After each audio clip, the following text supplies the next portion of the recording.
Hey! Good morning, everybody. Hello. Hi. Friday, guys. We made it. Yeah. Here we are. Moon's out today. So did he make it to Canada? Does anybody know? Yeah, he was stuck in Detroit for many hours yesterday. I started getting French text messages, so I think he made it. So he made it. Okay. Good. So Made it it to automatically Canada. translates. Well, he was, he sent a text over saying, I'm stuck in Detroit. Yeah, and then I said, and this is pure Moon. We talked about this earlier in the week of his, he doesn't like to respond. I go, oh, why? Because I'm like, you're stuck in Detroit. Like, plane issues, storm, Trudeau won't let you in. What's going on? Yeah, what's up? Radio silence. Yeah. So now we'll have to just leave it up to our imagination. What happened to him? Did the insane clown posse kidnap him? I don't know. We don't know. I don't know. Is he hanging with Eminem? I don't know. Could be. Bob Seger pick him up. Is he hunting with Ted Nugent? I don't know. No one Or is knows. Ted Nugent hunting him? That could be. I don't know. Most dangerous game. Who knows? Yeah. We could just make up something. We should. God, what happened to Moon? Moon? Yeah, what I happened to think Moon? what happened was Kid Rock and Bob Seger pulled up on Harleys, and one of them had a sidecar, and he ended up riding the sidecar up into a cabin into the thumb of Michigan. Now they're up there at Bob Seger's place with Kid Rock and Ted Nugent, and they've released Little Moon out into the wild with nothing but his boot knife. Mm-hmm. And he has to survive. Alone and afraid. He's alone. I think he'll make it. Yeah. I think he will, too. He's good at He's got survival I think skills. he'll make it. Mm-hmm. Well, he's got that knife. But those knives. before they released him into the wild, they made him dip both hands into a jar of peanut butter, so he may not. Oh, he hates that. He hates He that. may have folded like a cheap suit. He hates that. Is Poor he guy. naked and afraid? Yes. Oh, my God, I'm out. I'm naked and afraid. And I got peanut butter on my hands. Boy, did you see that story about Naked and Afraid where the guy got, was it ticks on his dongle? That Did you happened. see that story? It was big No. this week. He can't eat red meat. I mean, not now. his dongle, but it was a big entertainment story this week. Somehow that didn't make crap on celebrity. No, News. it How was a didn't- Naked and Afraid guy gets, oh God, look that up. Okay. I want to, was it ticks? It was something. And he had to have other contestants remove. Oh, Help no. him out. With a lighter. You know? So they back out? So he got ticks on something that rhymes with ticks. Let's see here. Yeah. Hmm. Yeah, Naked and Afraid. And like, did the tick fill up with blood? Blah. What's the story? Pull up, Scott. Bring it over there. Naked and afraid contestant. Parasites attached to my penis. I'm super ticked off. Hey. I got a tick on my woohoo. Okay. Oh, man. Why would you ever agree to be on that show? Yeah, I don't know. Dang. Because they do full ass. You do see their butts. Really? Although I will be honest. If I were a teenager. Mm-hmm. Now, Rafe, back me up on this. Okay. If I was... Scott, you can weigh in as well. If I were a teenager seeing pixelated naked women on TV, that would be enough. Really? I thought you were going to say you'd want to do this if you were a teenager. That would be... I mean, technically, that's what it was whenever you were trying to go in between channels to the porn channels when it was Oh, like yeah, all oh, yeah. static. It was already pixelated. So you're a child Oh, of yeah. the 80s. Remember the Spice Channel? Oh, yeah. And it was scrambled? Yes. Yes. And every night I'd go to the Spice Channel and just wish upon a star that one day it wouldn't be scrambled. It was so scrambled you thought women had nipples on their belly button. Yeah. Oh, yeah. I stared a hole in the bra section of the JCPenney catalog trying to see through them bras. I was like, I'm sure there's a nipple under there somewhere.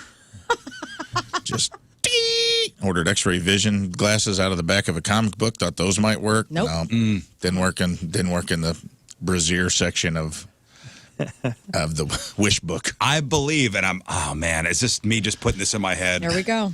That the Spice Channel on our local cable provider was Channel 69. It probably was. No God way. bless him. Let's see here. It may have been, I forget what the cable provider was when I was growing up. But yeah, I mean, every once in a while, I mean, you'd see a glimpse of something. Oh, yeah. And you go, that's enough. I'm good. That Good. is it. It's up here. It's in the bank. I banked it. You feel like you I banked grew it. up a little bit. You I know? banked it. It's a nipple. Yeah, that was wild. I think they did it on purpose, right? Just so people would like, you know what? I'm tired of seeing that. I got to pay for this. And What? Just they give you a little taste. yeah, Just maybe a couple 2-3 seconds every hour. I think that had to be the case. And I remember in Springfield, Missouri, we got fiber optic cable in the 90s, and it was a big deal. You know, this was huge. And it was one of the first weeks they had it, or first month or so, on the Cartoon Network, it switched over for a few minutes to the Playboy channel. And so I just remember all the late night guys having fun with that one. But I was at school, so I missed all the Yeah, fun. you missed out on that, huh? Yeah. Yeah, you missed out. But That's a Conan bummer. and everybody, they had a good joke about all that stuff. We had the Spice Channel. Channel 69 in my head. It could have been whatever. But yeah, once I got a TV in my room, because I was late to get a TV in my room. Oh, really? Oh, yeah. I was very privileged. I had one. Single parent, get a TV in my room. I won't think about the divorce. That's how it was Yeah. in childhood. Wow. Oh, yeah. Oh, yeah. That was your... This should cover up that wound. Therapy. Built-in VCR to this itty-bitty little TV. Oh, yeah, Watch those Little were Mermaid. awesome. It's Dad's not here. It's fine. Dad's not here, so you got a TV instead. Was it a TV VCR? Or Oh, just yeah. So TV VCR, So you're sweet. rich. I think it was a Zenith. Remember Zenith? Oh, Oh, Zenith. Zenith. Zenith. Yeah. Zenith. Yep. I don't know how to pronounce Zenith things. was the knockoff. Yeah, I remember Zenith Fair. That was big in the 90s. Yeah. And those. Did you ever have a friend that had the scrambler thing? Asani? Yeah. What is it? Oh, it's Dasani. No. One of those things that would descramble those. Oh, yeah, we had one. Oh, yeah, somehow my dad got a hold of a descrambler. And Wow. had all the channels. And every once in a while, the cable company would send what they would call a bullet through the system to fry all the descramblers. Really? Did it work? I think, again, I may be making this stuff up in my head. I think you heard... I always heard about that, but never actually saw it happen. I think it was like one of those things. They're like, oh, yeah, it'll blow up your TV. Yeah, makes it steam, the smoke coming out of your cable box when they send the bullet through the system. You got to fry every TV connected to your descrambler. I think what this is there was a genius marketing, because you had to have not only the black box so you could descramble, but you had to buy the bullet protector. So I bet some company was like, we'll just come up with this we'll whole just thing. come up with this, yeah. Now we'll everyone's put gonna this buy out that. there. We'll spread this rumor. Yeah. And people are going to have to buy this other thing. Well, I remember late. Yes, I agree with you on that. But also, I honestly believe that, I don't know what you would call it. It was referred to commonly as Skinamax. Late night Cinemax put Cinemax on the map. Because that was the thing. Everyone had HBO because of the content. But all the dads were like, I don't know if you've seen this Silk Stockings After Dark that comes on at like 1 a.m. Or was it also Behind the Red Door or something like that? Yeah. Like they would have simulated sex, but it would be like... That was on USA. They didn't. The bodies weren't even close to lining up where they were supposed to be. It was so would lame. Be like It was so lame. He'd be like, yeah, the guy would be like on the bend of the woman's knee. Be like, oh, yes, Daryl, yes. But I mean, when you're a kid, you're like, holy. It's good enough. God, Right. her So boobies aim out. for the belly That's button. it. Yeah. When my mom got remarried. So when my mom and dad got divorced when I was 5, I got the TV with the VCR built in, okay? And I wasn't watching Channel 69 for the scramble. But when my mom got remarried and we moved to St. Louis, that's when I finally got HBO in my room, which was a huge deal. Big deal. Taxi Cab Confessions. Yep. Real Sex Real 11. Sex. Real sex, Oh, I yeah. forgot Cat about House. that. That I watched religiously. Cat House about What's the that one? brothel in Vegas, outside of Vegas. She loves cats. I guess And, That it is. was it's about Dennis Taylor Hoff. Swift. What's that? Dennis Hoff. Yes. He was like the pimp, right? Or not the pimp, but the... Yeah, he was the guy. He was the guy that owned the cat house, Dennis Hoff. R.I.P. You He met was him, dead. right? I didn't know that. He passed away. Is that the guy you met? Yeah, I got to interview him out in Los Angeles once, and he goes, "Hey, man," he goes, "next time you're out in Vegas," he goes, "here's my card. You and your wife, come on down." Oh, no. Oh, you met him. Oh yeah, he goes, "It's on whatever you want." You on and me. you can have an Air me and the Force wife. Amy. I'll even get Air Force Amy. throwing a She free was the best. Sunset penicillin. Thomas. Throwing a free penicillin shot. Thomas. Wait, Dennis Hoff gave you a coupon? Oh yeah. Still have it? Ever cash it in? No. Did no, you- that's not. Did you bring that up at a meeting with the wife? Yeah, I let her know. bring it up. Be like, hey, next time we're out in Vegas. Here's 3 things for this year. I think we should go to Acapulco and have some fun. And I'd say let's buy a new car. And I also have this coupon to go to the bunny ranch. It's an open invite for both of us. And, honey, it's free. I mean, we're suckers if we don't go. Yeah, we're losing money. Yeah, I'm losing money, yeah. Well, no, you know what? When I got HBO Max like, streaming at home, I was really disappointed. And maybe other people feel the same. Rizz Show, tweet us.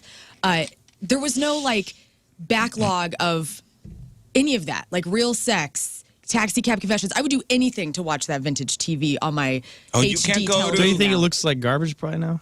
You can't go to Max right now? And they don't have any of that They stuff? don't have any of the adult content anymore. Like, they should have that still. I bet they. And they don't. That's weird. I bet they do, because a lot of the streaming services, they'll pull classic TV stuff off of there, then they put it up every once in a while, then it's gone again, just to get people it's got to excited. be somewhere online. Sure, it has to be, like, on YouTube.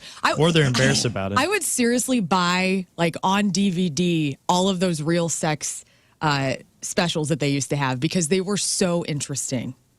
Because it was the first time you were really getting an inside look at fetishes and kinks and people just being honest about their sexuality. And I loved Taxi Cab Confessions. Me it was too. the woman, right? It was the woman was the mostly the driver. Yeah, kind of. Yeah. She was a real cute, like, mom-looking woman. Like, like your mom looked like this woman. It was a mom-looking woman. And she was so understanding. Chances are she was a mom. Yeah, she probably was. Mm-hmm. She probably was a mom. And nothing fazed her.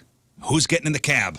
She was so sweet to them. It's like 2:30 in the morning, like, and these people are hammered drunk, and they're starting. She's like, "Oh, so how's your night?" And then they start like making out, and then getting it on in the back seat, and she's just still driving. Yeah, Wow. Yeah, and that's when TV was TV. Am I right, guys? That's right. You couldn't choose what to watch. They chose for you. Yeah, it chose you. You're right, Rafe. It chose you. So hey, 10 o'clock, 11 o'clock.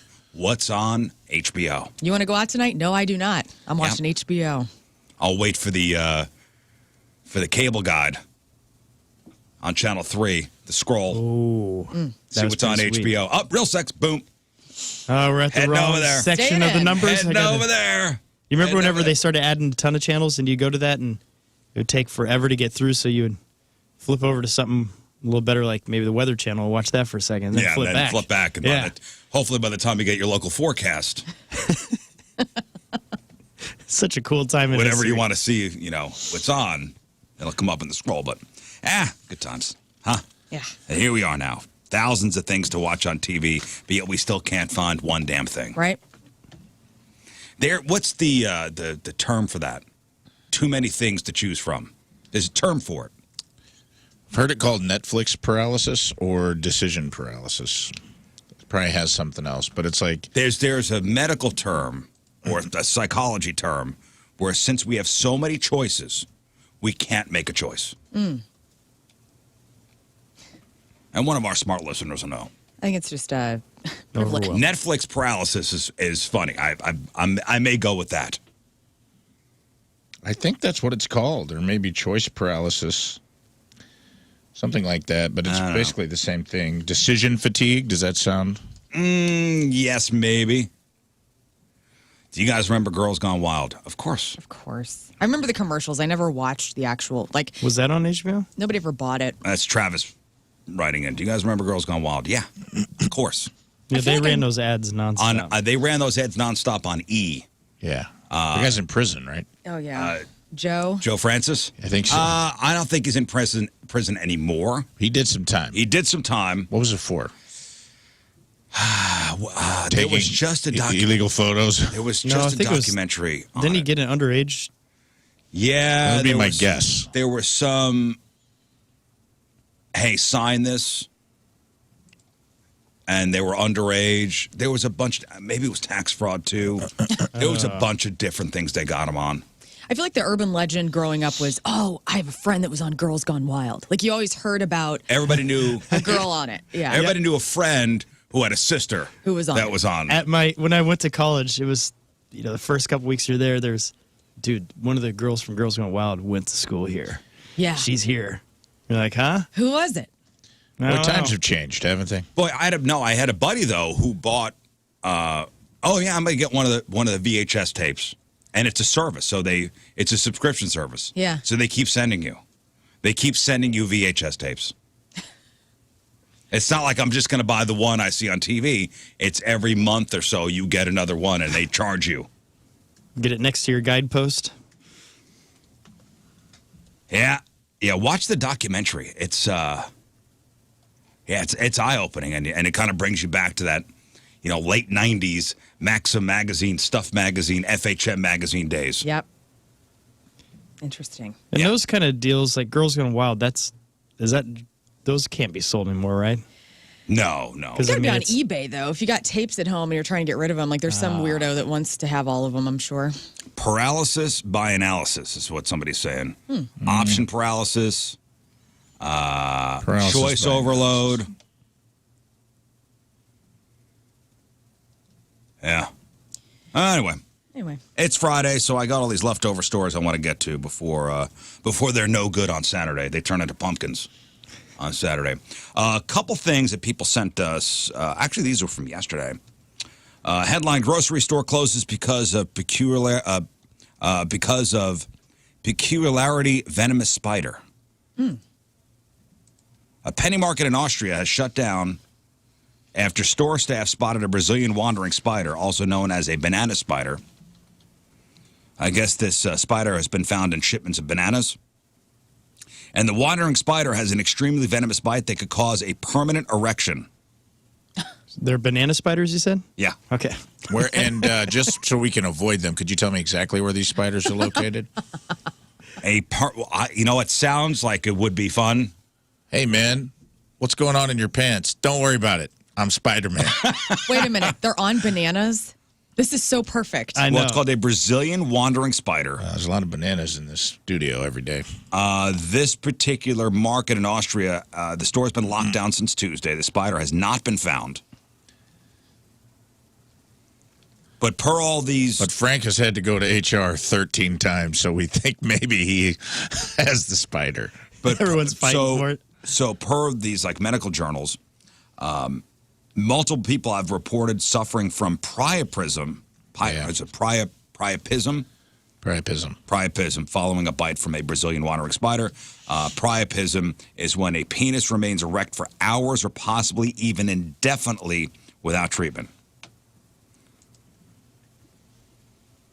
Does not sound. It sounds like maybe fun for a little while, but when it won't go away, that's going to be a problem. Yeah. Viagra's like, wait a minute. We got to eliminate this spider. Got to get rid of this the old natural way. Right. Yeah, but also priapism sounds like how painful it is to urinate if this happens to you. Yeah. Other side effects of being bitten by the banana spider, besides the permanent boner, hypothermia, blurred vision, massively increased heart rate, and death. Dang. So that does not sound fun in any way. But you guys, I guess this spider came out of a crate of bananas. What a punk! And they're still looking for this thing. So there's that story. This other story people sent us. Headline: Mom refuses to get rid of daughter's head lice because she's vegan. Yeah, this was weird. Why? You saw this too? Yeah. So she doesn't want to kill the lice is the problem. Right.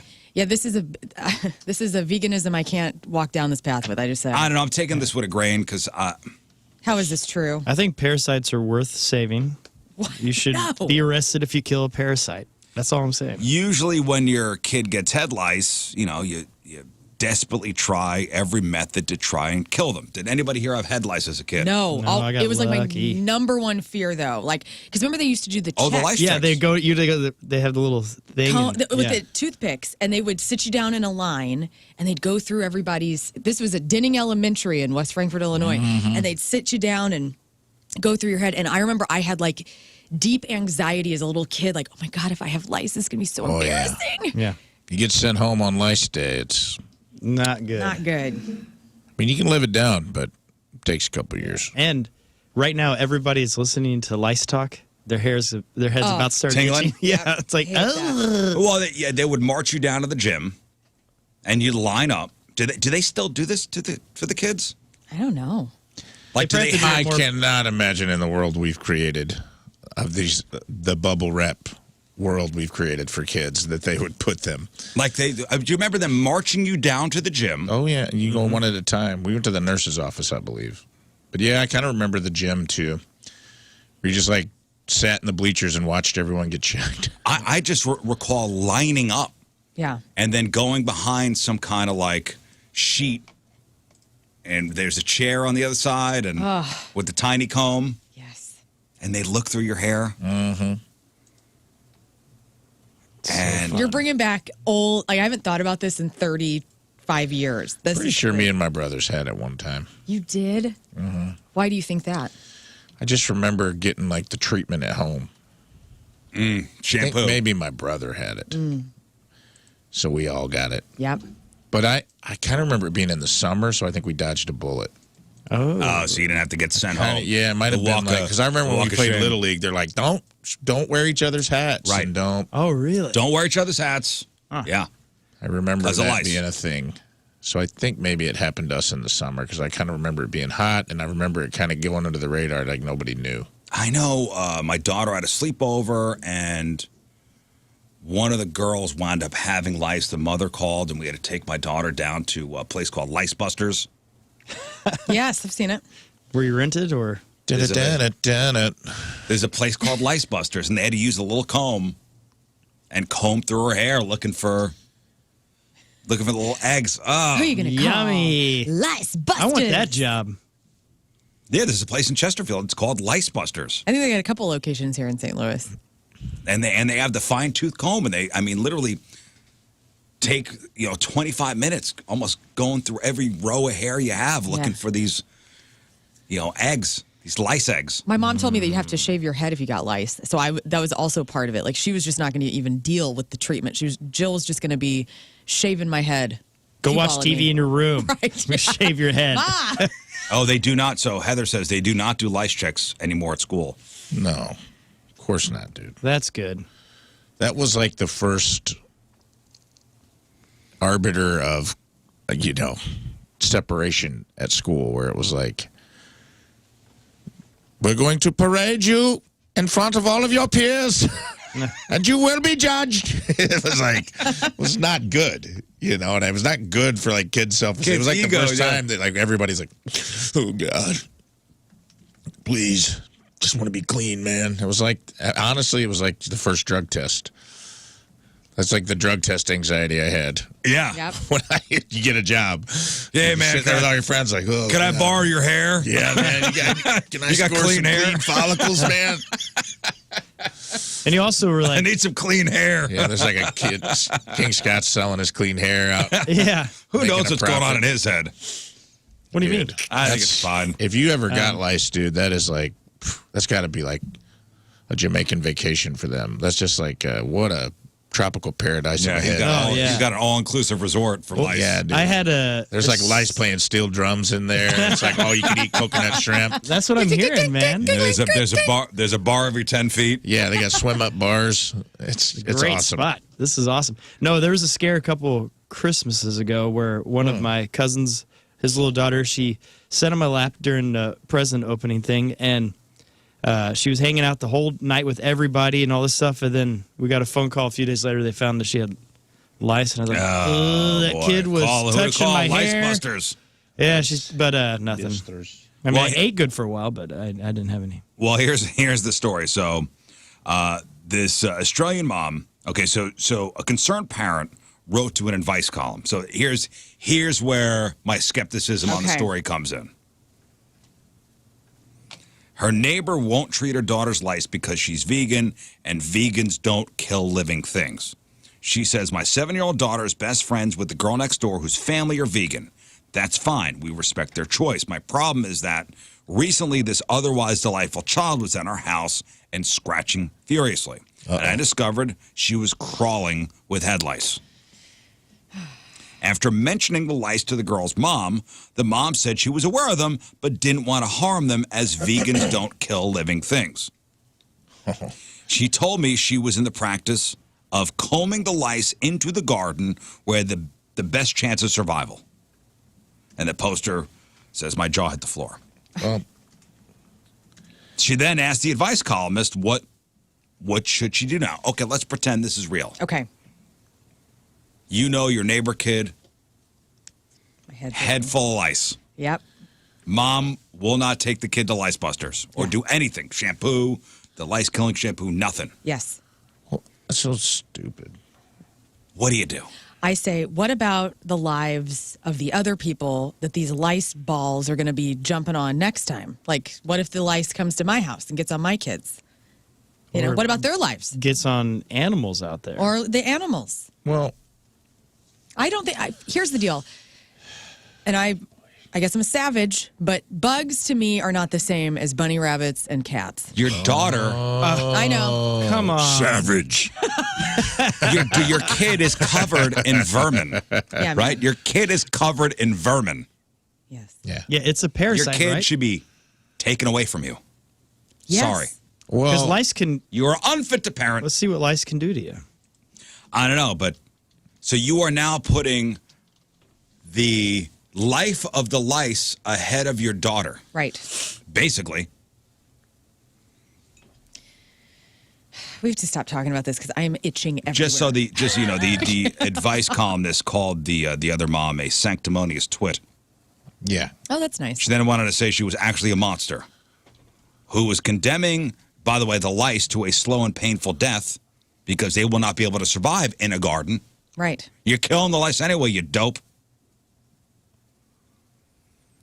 She advised the poster to take matters into her hands and set up the bathroom to play hairdressers and remove the lice yourself. My question is like,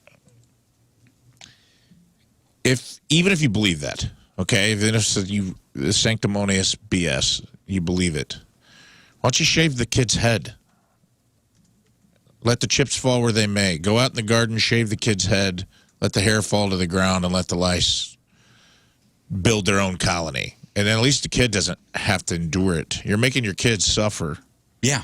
Because And you're not doing anything about it. You're an idiot. it says here, untreated head lice may degrade the scalp. Yeah. It can't be good for you. No. I mean, it's parasites. They're Almost like, do you gnarly. dust? Do you dust your home, or is it covered in dust so the dust mites have a good home That's to live a in? good point. Like, how far are you taking how far this you going with this? sanctimonious turd religion you've created? Yeah, Don't man. throw that food out of the fridge. There's life growing on We it. got microbes on like our hair follicles. I was looking at a thing yesterday. This biologist or anacroidologist, I don't even know who this person was. She would like zoomed into Did like you just make up a word? I did. I'm going to she's- pretend What did you I know call what it? What she did was she took An a piece of, anacroidologist. she just took a piece of tape to A her. Dan Aykroydologist? Listen. She took a piece of tape to her forehead and then she took it off and she put it under a microscope. She was a scientist. And she showed you these itty bitty little microbes that we all have on our skin. They're mites Get at 'em all off. time. But you can't. It's impossible. I want them off. Let a dog So lick this- your face so it gets rid of them. Woman's not cleaning her home. She's not cleaning her face. Yeah, this watching everywhere she steps. She's like, we Right. actually use probacterial soap Yes. because we want bacteria to live on our bodies, and bacteria deserve life too. I'm vegan. Did I mention I was vegan? What if this woman accidentally stepped on an ant?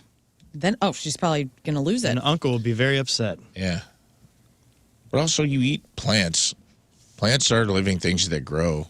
Like, what's the... Yeah, man. Yeah. So when they harvest the plants, sometimes there are bugs on the plants. Yeah. And they found that water has memory as well. So Yes. water has some bit of a life form. L. Do you Ron wash Hubbard. your vegetables before? L. Ron Hubbard because- proved that tomatoes scream when you cut them. Look it up. Yeah. Many Look it plants up. do. Well, they bleed. That's man. right. I saw it on spaghetti. And L. Ron Hubbard never did anything nefarious to this world. Nope. That's right. Nope. He was buddies So- with the best of them. So, yeah. So, believe it or not, mom refuses to get rid of daughter's head lice because she's vegan. I don't know. Take it with a grain. Hey, Although, mom's got mad street cred now. I hope she gets crabs. I'm See how almost. quick her religion changes. Yeah, that's right. That's right. Although, I'm not surprised by anything anymore. No. Nah.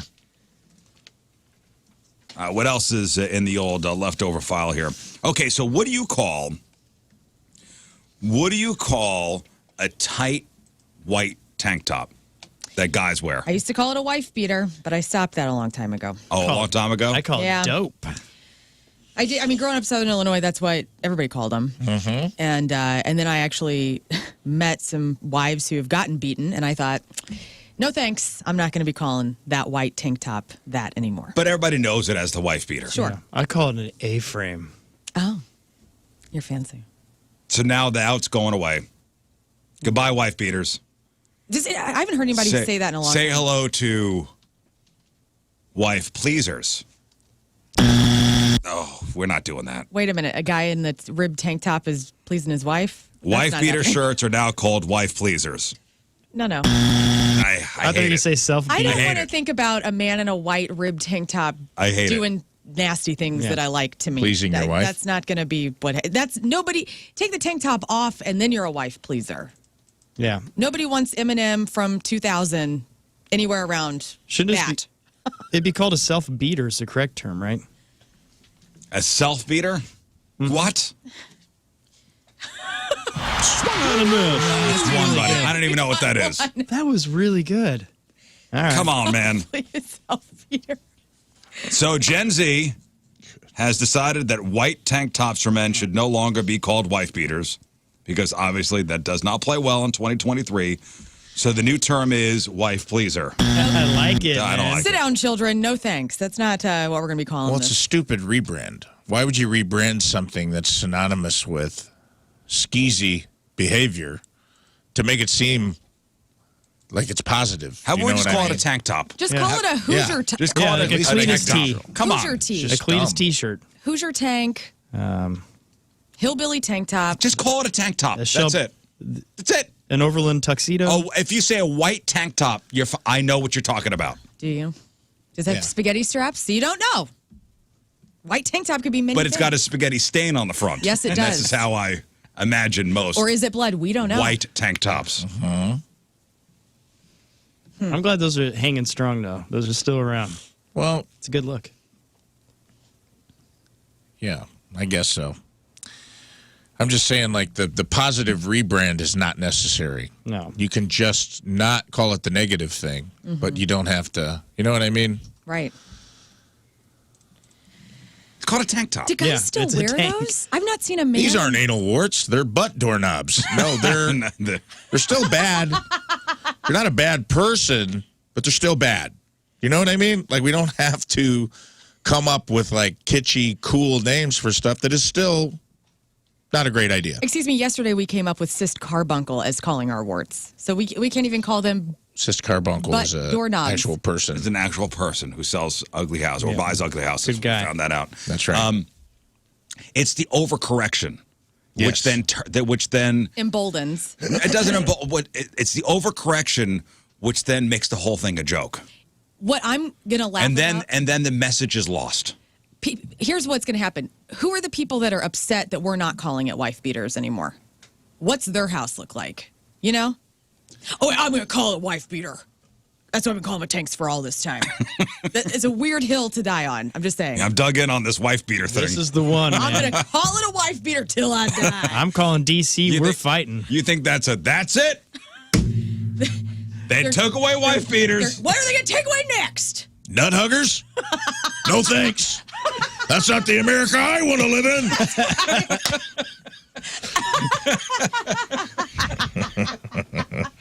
All right, Uncle Frank, can we have dinner now? Say grace. Oh, my God. This is the last Applebee's we haven't been thrown out of, Frank. Why you insist on having this conversation with every bartender after you've had a Brutus? If I don't fight this fight, who will? Right. No one, Frank. That's the point. No one should be. Nobody die, really Frank. cares. No one actually cares. But it's already been used a lot on TikTok, this whole wife pleaser thing. And Urban Dictionary added it last year. So the term wife pleaser is already in circulation. This is the first I'm hearing of it. Wife pleaser sounds like a great toy that I might buy at Patricia's. Not a tank top a man with weird nipples is wearing. Okay? Weird nipples. Yeah. You mean we can't call them weird nipples anymore. We got to call them something Are positive. you nipple shaming? Pleasure. Can't nip shame. Creative nipples. We all have different nipples, and I think that it's fine. To each their own. Boob pleasers. Yeah, Adam writes it on the feedback. If the opening line is Gen Z has decided, I'm punching out. I like how every generation just tries to take Not over. all ideas are bad, but that one's... I mean, we've been dumbing down and sterilizing language for a long time. There's like old George Carlin bit about that, you know, like you suck the humanity out of certain things that, like, it doesn't change the thing. You know, what's the old,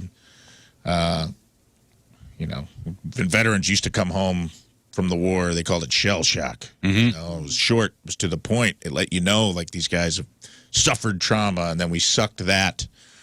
And then we called it battle fatigue. Now we've had more. Now it sounds nicer. Now it sounds like they're just a little tired, you know? And he's like, and we added some syllables, and we sterilized it. Now it's post-traumatic stress disorder. And it's like, now we don't even know what it is anymore. Yeah, right. And his point was like, if we still called it shell shock, maybe the veterans would be getting the treatment they need. Instead of the dumbing down of the language of things doesn't change the conditions or the thing that you're dumbing down the language of. Sterilizes it. Yeah, it's just like, it makes you feel better, but it does nothing. Are wife beaters still in fashion? No. Somebody says they're back in fashion. They're back, baby. But do people even call it? When's the last time you had a friend say, even mention a wife beater shirt? Hey, honey, did you fold my wife beaters? Yeah. Hey, Yeah, baby, sweetie. They're in the second drawer. They're on the hamper. They're Honey, in your wife beater pleasers drawer. are hanging up in the closet. I told you I don't want wrinkles on my wife beater. Right next to your... And the whole thing, so calling it a wife pleaser is the idea that they're pleasing to the eye. No, they're no. I'm a wife. No. The last time I was attracted, literally, the person that wore a wife beater the best was Kid Rock, with the stupid Eminem. hat, and Eminem looked good.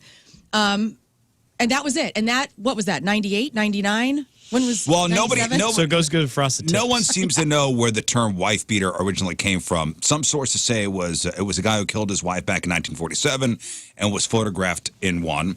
Also, Marlon Brando wore one when he played the abusive husband in A Streetcar Named Desire. That's what I think it came from movies. It became like it became the visual aid to let people viewing movies and TV shows know that this is a bad guy. Ah. You know what I mean? Like the whenever guy in that, all the cop shows that when they show up at the house, Yeah. the guy's wearing like a stained up tank top with a gold chain and his wife standing in the corner with a black. It became cinema shorthand. That could be. That's where I think it came from. And I think it started with Marlon Brando in Streetcar Named Desire, right?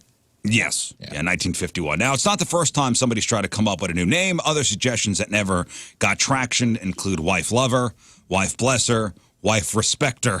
No. Some just think tank top and undershirt would be fine. And I'm fine with that. Undershirt's the best one, I think. A tank top undershirt. Let's go with that. Uncle Sport Gear? I feel like women, we have tanks. We get to own that. You guys have undershirt. Well, when you start getting silly with the wife pleaser and the wife blesser, the message is lost. It's stupid. I agree. I think we should call it a skank top. Yes. Yes. Thank you. Yes. You know what I mean? That way it's not triggering for anyone, but we still make fun of the person wearing it. And that was what wife beater was always intended to do, was to make fun of the person wearing it. True that. So I hereby add to the Rizz dictionary. Putting it in right now. I'm putting a motion in to be voted on right now. A wife beater shall forever be known as a skank top. I'm okay with that. All right. Skank I top. got a second.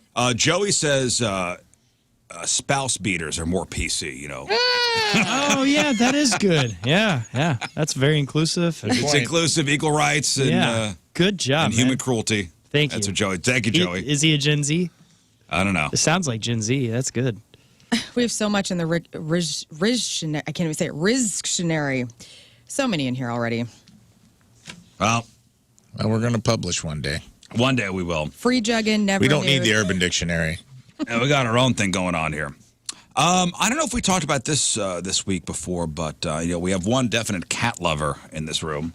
Scott. Yeah, what's up? It's got to be loving cats, dude. A lawn care resource company called Lawn Starter just released their list of the 25 best cities for cat lovers. Go on. And Yeah, they determined which cities are best suited for cat owners, and how'd they do it? By looking at metrics like the number of animal shelters per 100,000 residents, cat sitters, cat-friendly rental properties, cat boarding operations, veterinary care, and even the presence of cat cafes. See, I think that's a better thing than the animal shelter. Isn't that a sign that maybe it's not a good place for cats? Lastly, they factored in overall affordability to make sure owners have the budget for those extra fancy cat feasts. And congratulations, St. Louis, Missouri. What? We're in the top 10. Yeah! Yes! Calm down, Scott. That's what I'm talking about. Look at us go. Rare. Have you ever been to a cat cafe? No, I will never go to a cat cafe. No, I don't like I will the way never they taste. Why? go to a cat cafe. Yeah, Why say never? What's wrong with a cat cafe? I don't like the idea of mixing, Hair. yes, drinks and food with random animals that poop and pee inside. Yeah. And then crawling on the tables. Do the cats crawl on the tables and everything? That's my big beef with cats. And whenever their go-to meal's the grape nuts cereal. Wait a minute. It's not a good, safe place Are to you eat. guys all secretly judging my house right now? I want to ask you this, and I'm not judging your house because I think you're a very clean person.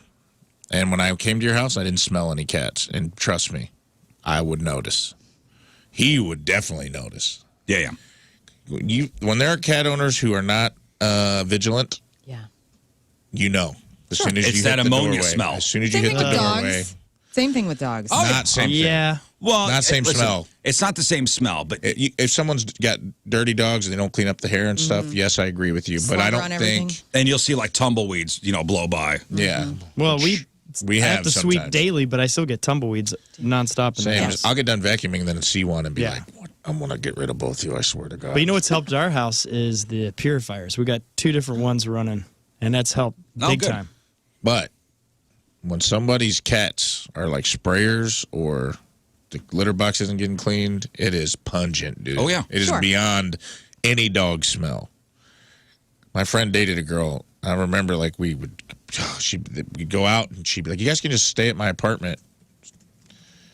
And I would be like, there is no way. I don't want to touch anything in your apartment. She had 2 cats in a tiny apartment, and it just smelled like straight up pee-pee. No, I understand. And she let them on the counters and stuff. And by the way, St. Louis is number 5 That's in the awesome. country as 5. far as cat-loving cities. Well, after Rafe's speech there, we just got down to Well, 6. here's my beef with cats, and I'll counterpoint. I'll give you opportunity to counterpoint. The reason that I'm not a huge fan is you can't keep them.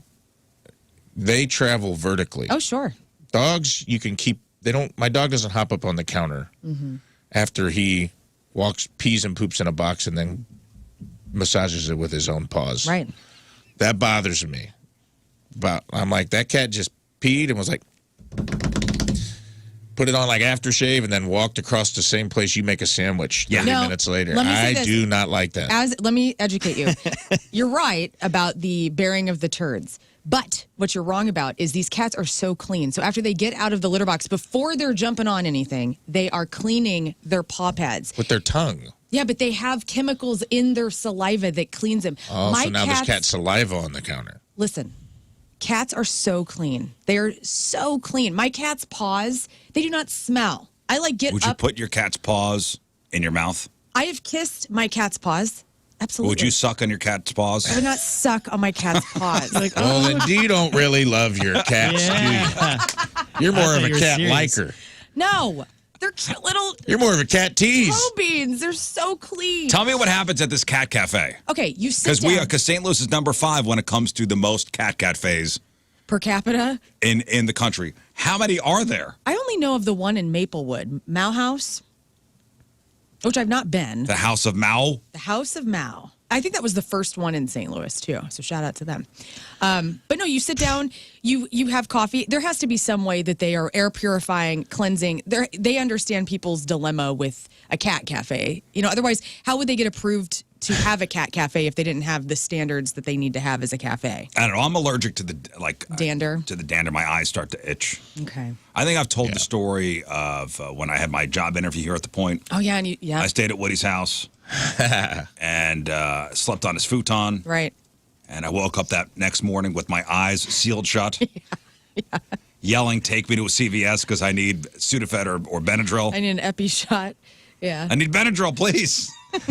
Was there a cat? Oh, yeah, the cat sleeps on there normally. Oh. You didn't tell me. What if they hired you because they felt like you were on a verge of an emotional breakdown? They were just like, we interviewed this guy today, and like, we got to hire him. Like, he clearly been crying All night. all night. This guy, worried. like, I feel like if we don't give him this job, he might end it all.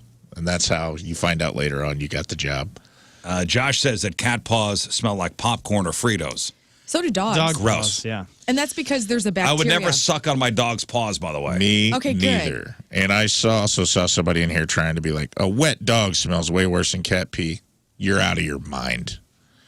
Out of your mind. Cat pee smells like Ammonia. Yeah, it is. straight ammonia. It's so strong and pungent. I'm not saying a wet dog is pleasant, But you but can it get rid ain't. of that. I'll You take. could dry the dog off. Yeah. You can, yeah, You have to tear you it can wait home. a half hour and it goes away. Well, one day I'm going to invite you guys over, and Your house is very clean. I want you to be honest with me, and I know you will. I Don't will. serve me up honesty, and I'll be impressed to know what your thoughts are. Are they allowed on your counters? To be completely real with you guys, they do not get on my kitchen counters. There's That's so many huge. others. That's a big difference, There's yeah. many, like they get on the How'd you manage windowsills. that? I don't know. Our kitchen is kind of odd. Did you spray them? Nope, didn't spray them. Our old house, they would get up there sometimes, but they don't get on our new counters. Our dining table, they do get up there occasionally, but before I have dinner parties or anything like that, I always give Wipe it a it great down. wipe down. You have them lick Very it so conscious it of cleans it off. Okay, so Exactly. at Yeah. these cat cafes, are there cats like crawling on the tables and everything? Yeah, I'm sure there are. Oh, God. Yummy. And then you can adopt the cats if you fall in love with one. Usually, maybe not at all of them. How At cute the is that? House of Meow? I don't know if they do that there, but I bet they do. Man, House of Meow. All right. I'm gonna Well, take- congratulations to cat owners in the St. Louis area. Fifth best city in the country for cat owners. There you go. Put that in your pocket. One more thing before we move on to the Craigslist Freak of the Week and the playoffs, and we got the two big vote getters moving on to round number 2 of the playoffs. I guess I'll start with Lern on this. Think about before you met Tim and you were going on a date with a guy and he picks you up. Would there be a deal breaker as far as what kind of music he's into? Like he turns on the radio and this is on and you go, this is immediately not going to work for me. Yeah, I've dated like guys that were really into country music, and I knew that it wasn't going to last very long. Because they were into country music. Yeah, it was just a little much. Stadium country? Yeah, like I went to an Alan Jackson concert with one of my exes, and he was like really into, Lucky. you know, and it was fine. It was a I'll good be honest, show. I would go to an Alan Jackson concert. Dude, Alan Sure, I don't- Jackson's the man. It's just not for like. Depends on how into it is. It liking it at all or being too into it? Yeah, being like too into it, like it was his personality, and he like Okay. adopted a lot of the, you know, like I'd never drive a sedan like that. So it was just kind of too Oh, much. yeah. Like good old boy stuff, and I was like, this isn't for me. See, 'cause I have a list of which music genre is a deal breaker if your date plays it in their car. So your choices are hip hop, EDM, country, gospel, or metal. Of those different musical genres, which is the biggest deal breaker for somebody when they get into a car for the first time? Gospel's got to be it, right? Like, because if you Think of Elvis. that's not the well. Yeah. I mean, there's a lot of If good that's R&B considered- gospel. Yeah, that that's old amazing. king of gospel. Elvis Presley. He had like a bazillion gospel songs that he. Yeah, did. Okay, Johnny but Cash he's sang not some known gospel for as well. being a gospel singer. Like if I get in the car and you're listening to Joy FM and it doesn't go to Casey or The Point or any other rock Hey. station, then Okay. Thup Ken Johnson out. called it gospel. Gospel. So at the mix. yeah, no thanks, man. So you're going gospel is Yeah. the biggest of all the musical genres, the biggest deal breaker if you get into a car. Yeah, I think so. Scott, Of all those, what do you think America said? Well, I'm going to say they pick country because we have really good taste in this nation with music. But I'm going to say metal would be the one. That Metal. would You probably see, be metal's the deal breaker. Yeah, I mean, can you No. imagine like black metal or something? Just like, That's like the and it's like just that loud, crazy noise. And they're listening to Bathory and I love Zayo and I love all those some of those groups. But man, that's too much. Yeah. Did you that'd read them be again? annoying. Because honestly, a gal listening Okay, to so you that. get into a car I'm in the car. and the person. How hot driving- is this person? Yeah, that's a good question. I didn't even think to ask that. You find them attractive. Yeah, I mean, it just depends if it's like a hot, sexy part of their personality, you know? Hip hop, metal, EDM, country, or gospel. Oh, I forgot EDM's on there. I'm trying to think of what would be annoying long term. I'm changing mine over real quick. EDM would be. EDM. Yeah. Okay. Yeah. If I had to pick, I think that's tough. Because I'll be honest, there's some gospel out there that slaps, bro. I'm not a religious man at all, but you get me a nice soulful version of On My Way to Canaan Land, I'll leave it on. Oh, yeah, dude. Yeah. You ever heard that song? I'm on my way up to Canaan Land. I'm on my way. He's on his way. I'm telling you, I'm like, you know what? I'm not turning it off. Go to but the Sunday brunch at the House of Blues. But awesome. You get into a car and somebody's blasting gospel music. Yeah, if it's on, and it's not a one-off. I'm feeling like I Joy have to, FM all the time. Yeah. But I mean, that's kind of lot. that's like pop music, and I don't know what they play on Joy FM. Is it all I Love Jesus music? Yes. I mean, I would say some of it's I Love Jesus, but a lot of it's I think songs that were turned down by Miley Cyrus or something, and so they may say Jesus, but a lot of times it's kind of positive sounding. Okay. Yeah, most of that's not. It's written by goofballs anyway. So You're also making a big assumption when that's what you're. I have very eclectic taste in music. And by the way, all over the place. So it's gospel music. America says gospel it's music. gotta be, right? Because there's so much that comes with that. like positivity, kindness. Well, Yeah, we hate all that stuff. I want metal or yeah. and hip hop and death and yeah. So the survey said 28% of those polled said it's a dating deal breaker if their date plays gospel music in the car, followed by country, followed by hip hop or rap, followed by metal, and then followed by EDM. So EDM is the least God, how could likely. EDM be last? Yeah, that's crazy. EDM was last. That's straight because at least hip hop and country and gospel all has the rhythm Honestly, and blues in it. I think that EDM is probably background music. Yeah, that's how I feel about it. It's chill music. It's background music. Like it's, Unless you got it, turned up to 11 and you ripped off the knob, I'm into that too, though. Like then it's annoying. I mean, years of But growing I up feel on like South it's not Lindbergh. offensive. Right. Is that what it is? It's just it's the PC music, huh? It's not. Oh, it is. I don't know. It's made not on offensive. a PC. Yeah.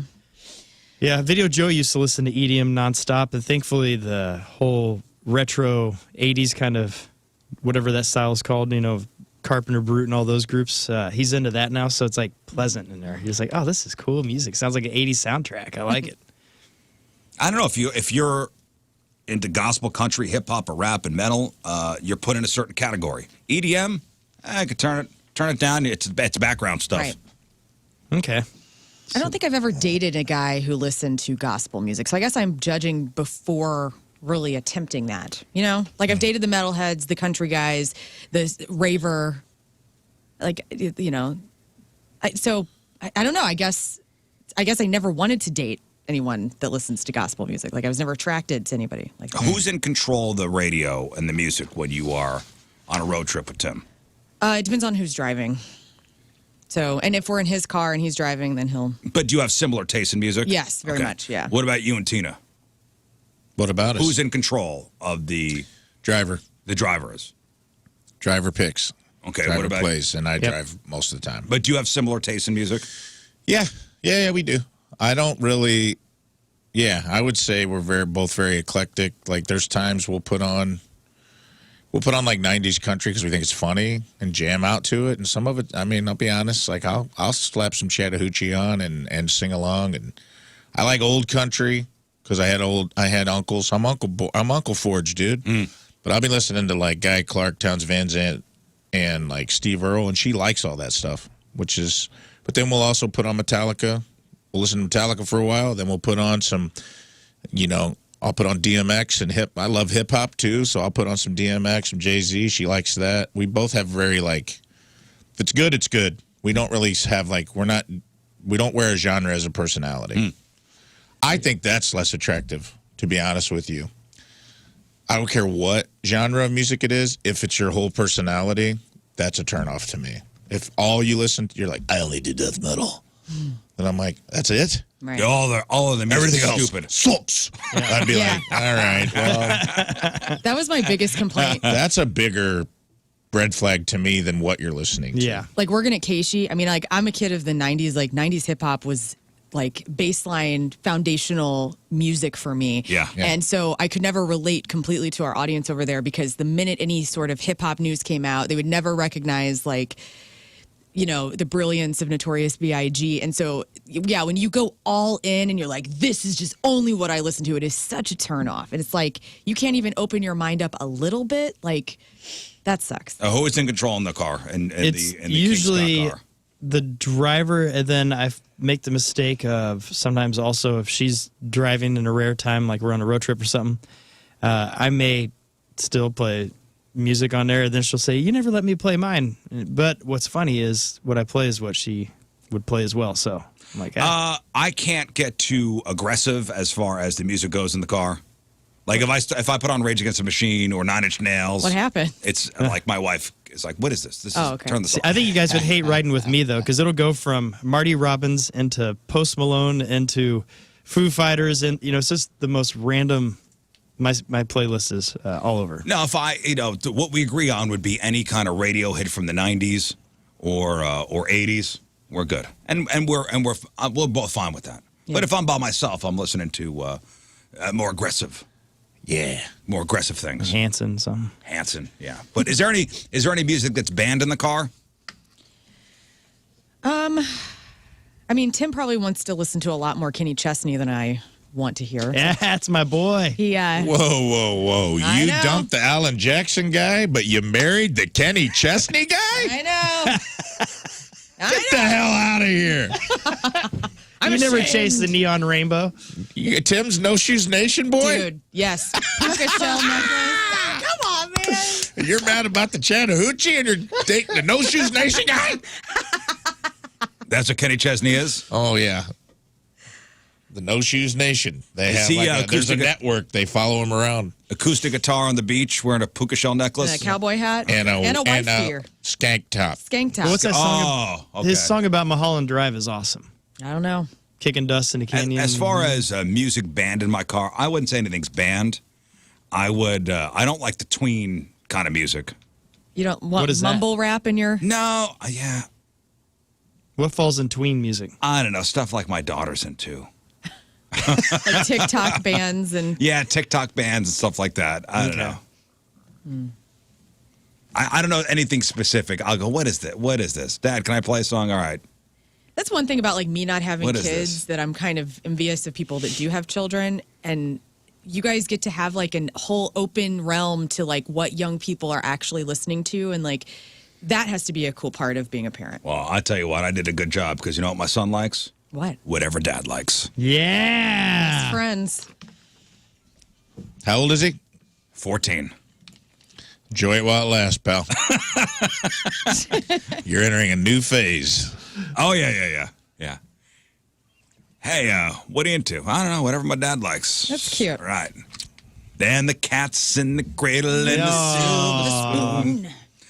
All right, let's get into the Craig's Freak of the Year playoffs. We're in round number 1. So yesterday we had 4 ads, 4 past champions. We had the number 3 seed. We had the number 14th seed, 19th seed, and 30 seed. Go at it. 2 of the top vote getters moving on to round number 2 of the Freak of the Year playoffs. And here's how it all shook out. And Lern's going to read the top 2 ads for us. In a 4th place with 7.6% of your vote, we got to say goodbye to New Sound Glory. Good run.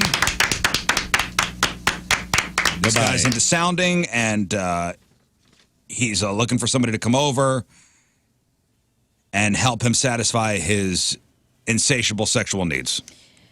Somebody to pump the fluids. Pump the fluids, and don't ask about the fluids. Right. They are what they are. So New Sound Glory, good run. You're out. 7.6% of the vote. In 3rd place, also saying goodbye, is the number 30 seed, Edward Furlong. This is the guy that's basically Airbnb-ing his calf barn. Yep. To furries. What happens at night when I go to bed is up to you. I won't tell. That's between you and the animals. That's right. So Edward Furlong. Goodbye. Bye. Bye-bye. Out of the tournament. And here we go. Your Craigslist Freak of the Weeks, I guess we'll call them. Freaks of the Week. These two ads moving on to round number 2 of our competition with 34.8% of your vote. Congratulations to Jason Gisringhausen. Yes. Put me in, coach. Man for man, I have an authority fetish and several unresolved crushes on coaches, instructors. I'm obsessed with my boys' hockey coach. He is happily married, and I'm friends with his wife. I would go for it with him, but I'm no homewrecker. However, I'm home right now and looking to get wrecked. The only porn I watch is always a coach or yoga instructor pleasing their pupil, and I need that to be my reality. I need you to embody every male coach I've ever lusted after and put on those short neoprene shorts where you're bulging out because they're so short. You don't have to be fit. In fact, potbelly is preferred. Blow the metal whistle and yell at me to work harder. When I don't, come to me and correct my form from behind. Flip me over for a proper stretch. Let me feel the cold steel of that whistle as it dangles from its chain, as it makes its way up my bare, very hairy chest, and I open my mouth as it falls inside. Pull off my workout pants and get into the musty smell of sweat and effort that fills the room. Every thrust will make me blow your whistle until you get me where I need to go and you hear the long, shrill blare of a final trilling of my spit and exhale, sending that whistle ball rolling around in its chamber. We have reached the end of our drill. If you're not done by then, I will stand and do jumping jacks while you do sitting ones. LOL. Then we're going to hit the showers and you will immediately leave. I'm also into gunplay. We'll discuss that later. There we go. Love it. That's a great end. Congratulations to Jason Gisringhausen. Moving on to the next round of the Freak of the Year playoffs. See, I wish it was handwritten because, you know, when you're at the end of the letter, you always write the most important thing. It kind of goes up the side of the page. That would have been that part. I'm also into gunplay. Yeah. The description of blowing the whistle kills me. Well, here we go. The top vote getter from yesterday with 48.9% of your vote. Moving on to the next round, round number 2 of the Freaky of the Year playoffs. It's Susan Boyle. 10 to you, female for anyone, 46 years old, Revelstoke, British Columbia. I've been a nurse in a nursing home for a few years. I really love the job and helping people live out their final days in a great place.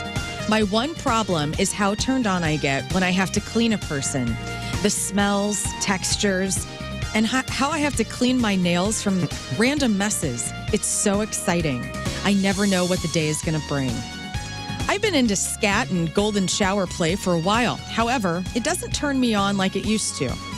Though I still welcome that, of course, from time to time. I'm ready to go further. I'm looking for someone that has boils or warts that I can drain. I want to taste and feel those masses when we get together. This may seem odd, but I promise it will be beautiful. I can send you a pic of me to let you know that I'm a big, beautiful lady. There you go. Susan Boyle, congratulations with 48.9% of your votes. Moving on to the next round of the Freak of the Year playoffs. And we thank everybody for listening to the ads and for making your voices heard as we roll on with the 2023 Freak of the Year playoffs. Yes. All right. And that is brought to you by Hot Shots Sports Bar and Grill, proud sponsor of Team Rizz. Visit hotshotsnet.com/Team Rizz. Tonight, Rafe and myself will be at the Hot Shots in Edwardsville. Correct. Out there from 5 to 7 o'clock, swearing people in. Oh, yeah. Swearing. To the Pork Steak Army.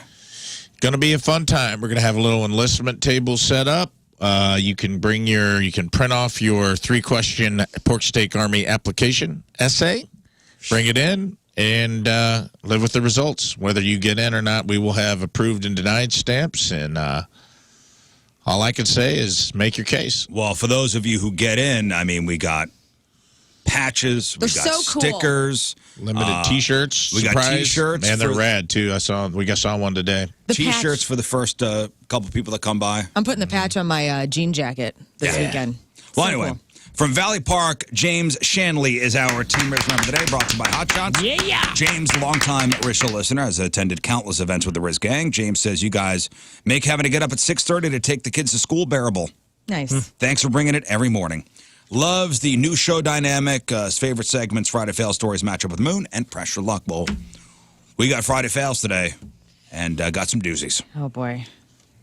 James Shanley from Valley Park is our Team Rizz member of the day. Get a super sweet Team Rizz member of the day soccer jersey. Get yourself signed up 1057thepoint.com/Team Rizz. All right, we'll take our first break of the morning. We'll come back with Crap on Celebrities. It is 7:13 Friday. Traffic and weather, Lern coming at you. It's brought to you by Worldwide Technology Raceway. Tons of racing left in the year. IndyCar returns August 26th and 27th. Get your tickets now. We have a crash. It's about 30 minutes old, blocking the two left lanes of northbound 55 past Merrimack Bottom. Could be cleared up, but might want to avoid that area because it might not be. We're going to get up to 93 today. 71 is the overnight low. Then rain expected throughout the rest of the weekend. Right now it's 71, and your point weather is brought to you by CarX Tire and Auto. Rafe, Jeva's wondering, should we bring a bottle of A1 to throw in the trash when we're at the Hot Shots? It would, yes. It would behoove you to ceremoniously throw A1 in the trash. Somebody must have watched me swear in Corey last week when he ceremoniously threw the steak sauce in the trash. It is definitely going to improve your chances of getting it. All right, Lern, Crap on Celebrities next. What do you got? All right, so more on this Elon Musk versus Mark Zuckerberg fight. We have breaking news this morning, so prepare. Ooh, boy. Rest in peace to Dale Gribble and vampire movies. Which one is the best and which one sucks the most? All right, we got that. We got your crappy birthdays. We got the porno birthday. All that and more next in your Crap on Celebrities. Stay there. All right, welcome back to the Rizz Show. Phone number 314-624-3833 or 618-398-3833. Mick Ultra Studio Cams, 1057thepoint.com/Rizz. The socials at RIZZ Show. Your emails, RizzShow1057thepoint.com. Also, send us your instant feedback through the 1057 The Point mobile app. Friday Fail Stories coming up. Rafe's E-Memoriam. That will be on the way. Your emails. Also, comedian Melissa Villaseñor is going to be here. I can't wait to meet her. Yeah. She'll be in at 9 o'clock. Former SNLer. She's at Helium Comedy Club this weekend. I forgot she did 6 seasons on SNL. I know. Wow. It went by in a flash. Yeah. Her Yeah, impressions she's amazing. are so good. You think I'm excited to know if her stand-up, she does all of her impressions. Well, you could ask her. I will. Because she's going to be here at 9 o'clock. Also, we'll play She did just on the two of AGT. us with her. Oh, yeah, she was a semifinalist on AGT. Yeah, when she was on America's Got Talent, impressions were part of her stand-up. Yeah. But I don't know if they are still. She's an author. And again, we'll play just the two of us with her, and we'll give away some fabulous prizes. All right, today is August the 11th. Back in the day, 89 years ago, 1934, the first federal prisoners arrived at the island prison Alcatraz, the Rock in San Francisco Bay. Been there. 79 years ago, I got to do a deep dive on this story. 1944, 4 members of the James Marvin Cosson family were killed when a U.S. Air Force plane accidentally dropped 3 bombs on their home in Florida. Whoops. Gosh. Whoops. How does... I don't know. Oops. I don't know. 39 years ago, 1984, during a sound check for his weekly radio address, President Reagan joked, "My fellow Americans, I am pleased to tell you that I just signed legislation that would outlaw Russia forever. We begin bombing in 5 minutes." Also, whoops. Yeah, Florida. Whoops. 36 years ago, 1987, Clara Peller died at the age of 86. Anybody know who she is, Clara Peller? Clara Peller. No. She was the Where's the Beef lady for Wendy's. Yeah. Wow. During her ad campaign, Wendy's sales jumped 31%. 32 years ago, 1991, Rugrats premieres on Nickelodeon. Great. 29 years ago, 1994, horror legend Peter Cushing, better known as Grand Moff Tarkin in Star Wars. He died at the age of 81 of prostate cancer. 12 years ago, 2011, Warrant lead singer Janie Lane dies from alcohol poisoning. He was only 47. And 9 years ago today in 2014, Robin Williams took his own life. He was 63, struggling with a form of dementia called Lewy body disease when he died. And that was 9 years ago. And that's what happened back in the day. All right, time to find out what's going on in the world of music and entertainment with your Crap on Celebrities. And it's brought to you by Bright House Plumbing. Call the best, flush the rest, brighthouseco.com, 636-600-0188. Well, I am really hoping for that hot dog stand to come to Rizz's house for the Elon Musk-Mark Zuckerberg fight. So I'm watching closely with breaking news. And Elon Musk tweeted this morning. The fight will be managed by mine and Zuck's foundations, not the UFC. Live stream will be on Twitter and Meta. Everything in camera frame will be ancient Rome, so nothing modern at all. I spoke to the Prime Minister of Italy and the Minister of Culture. They've signed on and agreed on an epic location. Wow. So I know Dana White from the UFC was checking in on the Coliseum, the Roman Coliseum. Yeah. So I saw what Musk tweeted out this morning. He also said that, because remember, he was like, well, I may have to have surgery. He said his back is fine. He may have a little shoulder issue, which should not be a problem. Right. I still don't think this fight's going to happen ever. Somebody also suggested on Twitter to Elon, and he tweeted back to them, maybe it could just be a discussion on how to live your most victorious life. Like a debate? Yeah, like a debate between Zuck and Musk. And he was like, oh, yeah, I'm open to that. If this becomes a debate, like a presidential debate. Oh, boo. Oh, I called this, by the way. I called this days ago. I said this is going to evolve into some sort of PR stunt where they don't fight. And it's like, we actually played chess in the middle of the Vatican. Right. And it's just But like, I also- great, who No cares? thanks. I also love how they're supposedly, at war with each other and all this, and yet they're like doing all this free advertisement for each Right. other, promoting each other Yeah. like crazy. I hope they become friends after all I think this. they already are, because they're just like, hey, let's just do this to help our brands Yeah. out. And then they'll They just are, weld man. both brands into one crazy thing. The X. I want to see him fight. I want blood. I know. Yeah, I mean, we X-Face. all I want, want it, but- blood. And I want that hot dog stand that you promised And us. I will not get a hot dog stand if there's a debate. No. I mean, that's the We're not great. coming over if it's a debate. They're pals, That's the great lie we all believe, is that anything separates us in this world except for money. Like all of these rich people. That's why I see people arguing all the time over stuff. I'm like, man, all these rich people, if they're going to have dinner at your house, you're in Fenton, or they could go to, even though they're blood sworn enemies, do you think Zuckerberg would rather go have dinner with Elon Musk or come dine with us at Golden Corral Right. next Tuesday? He's going to hang out with Elon. the other rich people. Yeah. They're all, And they do rich people things. Right. yeah, man. Dang it. Rich people hang out and do rich people things. Although, man, do I believe it's going to happen? No. Do I think this is all a show thing? Yes. Do we kind of like it, though? Do I want it to Yes. happen? Oh, yeah. Yeah. Oh, be yeah. In other news, Tyrese Gibson, we know him from all sorts of fantastic ads, like perfume ads in the 90s, and then Sweet Lady, and he was in Fast and the Furious. Tyrese Gibson is suing Home Depot in West Hills, California, after allegations that the home improvement retailer racially profiled him. The lawsuit claims that his two male associates that do a lot of construction work for Tyrese experienced outrageous discriminatory mistreatment and consumer racial profiling. Now, the story on this is Tyrese is accompanying these two gentlemen to Home Depot, okay? Yeah, they all go to Home Depot. They're checking out. Tyrese gets noticed because he's a beautiful man and everybody loves him in Sure. Fast and Furious. Fans start to gather. Tyrese decides he's going to go out and sit in the car. He gives these two guys that he works with his credit card to pay for it. He bolts. The cashier would not use the credit card from these gentlemen, even though Tyrese even came back in and said, hey, they can use It's my cool. card. Here's Yeah. my ID. The woman still didn't run the card for whatever reason.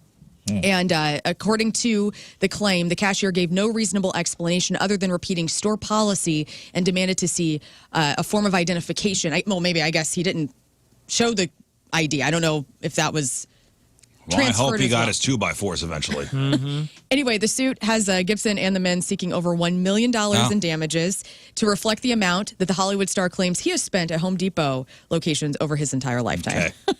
Hope it all works out. Yeah. Johnny Hardwick has died at the age of 64. This guy was a stand-up comic since the 90s. You might know him best as the voice of the exterminator and conspiracy theorist on King of the Hill, Dale Gribble. Yeah, here's a little Dale Gribble.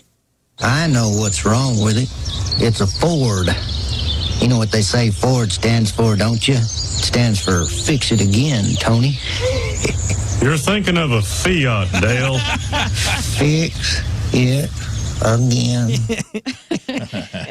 Johnny Hardwick's dead at the age of 64. Cops were called to his home for a welfare check on Tuesday. They discovered his body, and his cause of death is not known at this time. I don't really know much about this guy. I did look up, I wanted to see what he looked like.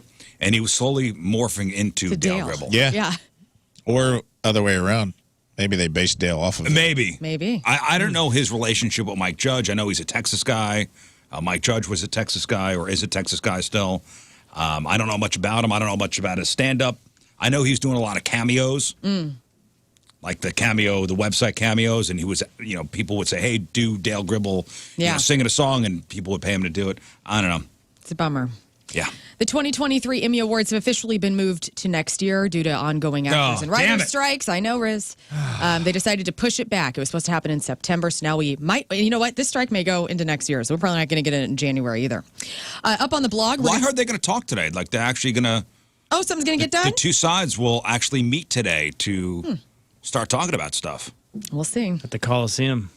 We're going to put some new trailers up on the blog. I was watching this new Adam Sandler trailer. His daughters are in this movie. It's going to be coming to Netflix on August 25th. It's called You Are So Not Invited to My Bar Mitzvah. I can't wait to see this movie. It looks so cute. Yeah, this is another Adam Sandler Netflix jam.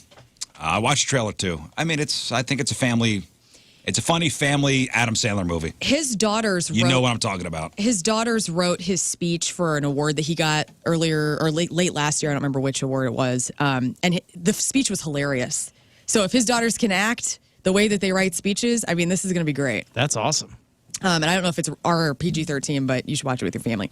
We're also going to have the new Ryan Reynolds and Rob McElhenney trailer for season 2 of Welcome to Wrexham. Their soccer podcast, or is it they own the soccer team, right? They own Wrexham? They own Wrexham out in England. The first season on Hulu, excellent. Yes, excellent. I didn't think I'd be into it. Tim watched it; he loved it. I didn't think I would be into it. I loved it. Season 2's coming. I know something happened with the team. I think some good stuff happened with the team because the first season ended with not the results I think they wanted. If I remember correctly. But it was very good. And each episode is 25, 30 minutes long. Nice. Not a huge commitment. But it was good. Excellent. There's going to be a Bruce Lee anime series that's coming next year. We got that up on the blog for you. Also, Edgar Allan Poe. We all had to read it in high school. The Fall of the House of Usher is making its debut October 12th to Netflix. The guy who made The Haunting of Hill House, which was so good on Netflix, that came out in like 2018. He's doing this take on Edgar Allan Poe's tale. And I had to do a refresh of what Fall of the House of Usher was about because I remember reading it, but I did not retain any of it from high school. So if you like disease, you like haunted estates, you like creepy narrators, you're going to love it. Cysts. Yeah. It's got it all. Cysts and boils. Yep. In music, Paramore was forced Ugly to houses. cancel their final 2 dates on their U.S. tour because Haley Williams' ongoing health issues. So I'm glad we got the St. Louis show in. That could have not happened. We wish her lungs well. Lil Tay. I didn't do this story yesterday because I am out of touch and I didn't know who Lil Tay was. What? Hip-hop influencer and flexer Lil Tay issued a statement yesterday saying she's still alive and her Instagram was compromised by a third party. So yesterday, Lil Tay was announced that this young lady was dead, and then comes out today she's alive, or overnight last night she was alive, but nobody's really seen her in person yet. Well, the good news is no one knew who she was until now. I mean, So it worked. the story was all over the place yesterday that she had died. I know. And I don't know who she is. She's a cute Looks like a little kid, yeah. And then comes out she's actually alive, and she said her Instagram account was hacked. Yes. Yeah, I think this is PR a stunt? great PR stunt. Maybe Good for she her. watched the latest season Which- of Dave, because that's an interesting plot point. in Don't the whole- ruin it. Oh, I guess this is probably a rip. The Country Music Hall of Fame had to switch out their Taylor Swift guitars. She wanted to take back the blue Koi-fish guitar on tour with her that was in the Country Music Hall of Fame. So they obliged. So now they've swapped that out with the guitar that she smashed, which was a replicate in the Anti-Hero music video. And this is so fun because Taylor Swift fans follow these types of little things, and that's how they predict which albums and things are going to be happening in the future. Oh, these Easter eggs. Yes. So I think this is kind of fun. So this gave way to, I guess, some details about what could be coming in the future. So if you donate something, you can. Well, I'm sure she's gonna give it back. Okay. It's interesting that her current work is being featured in the Country Music Hall of Fame. I feel like she's kind of fully crossed over. Well, the What do Country you Music Hall of Fame is now the Rock and Roll Hall of Fame, where anything's welcome, this and that. Oh, okay. Yeah, I just read that Beyonce's tour is about to. Taylor Swift's tour is gonna generate over $1 billion, but Beyonce's tour is going to eclipse that. Wow. Jeez.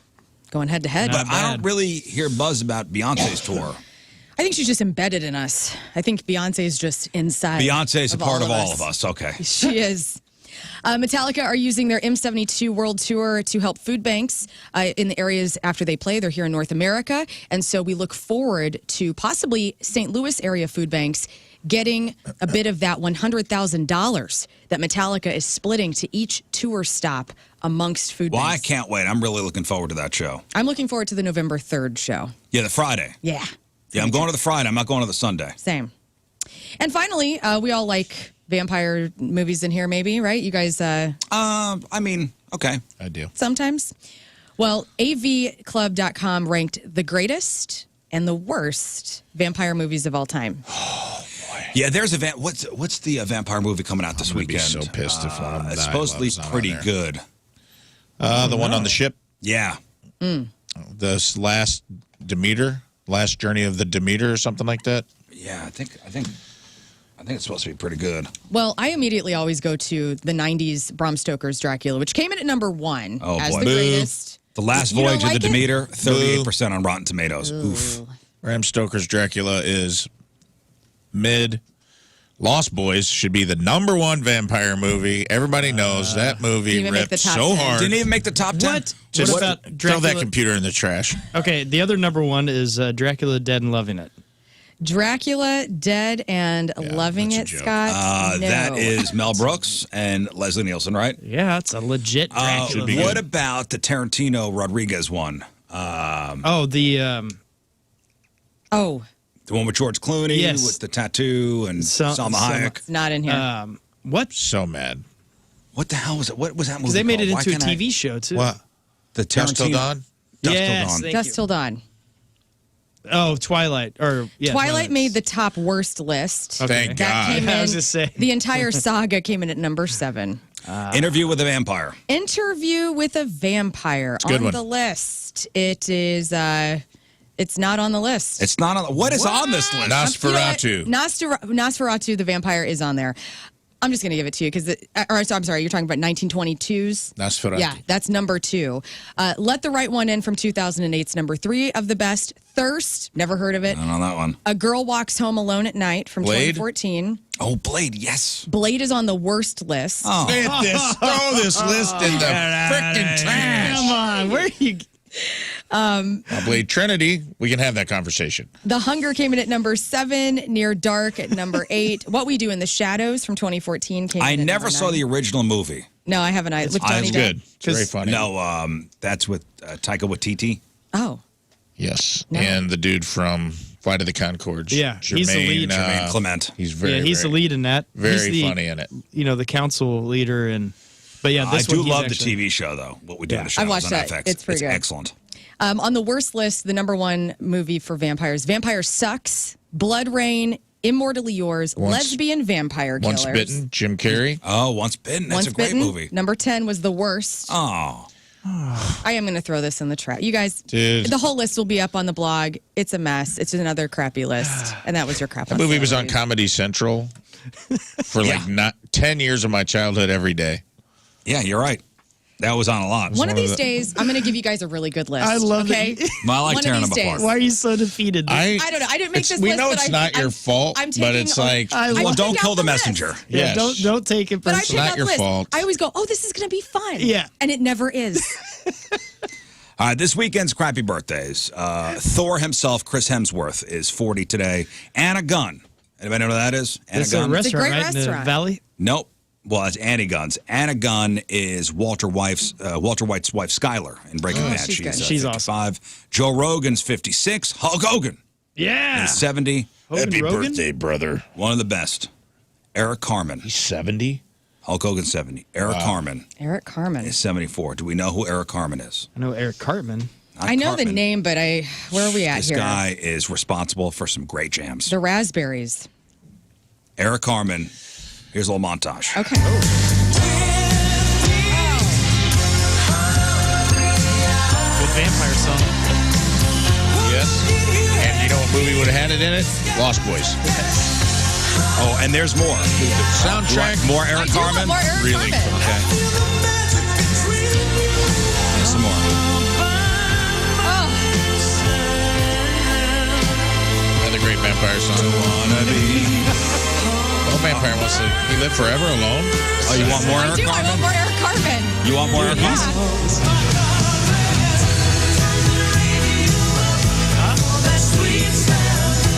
Yours too?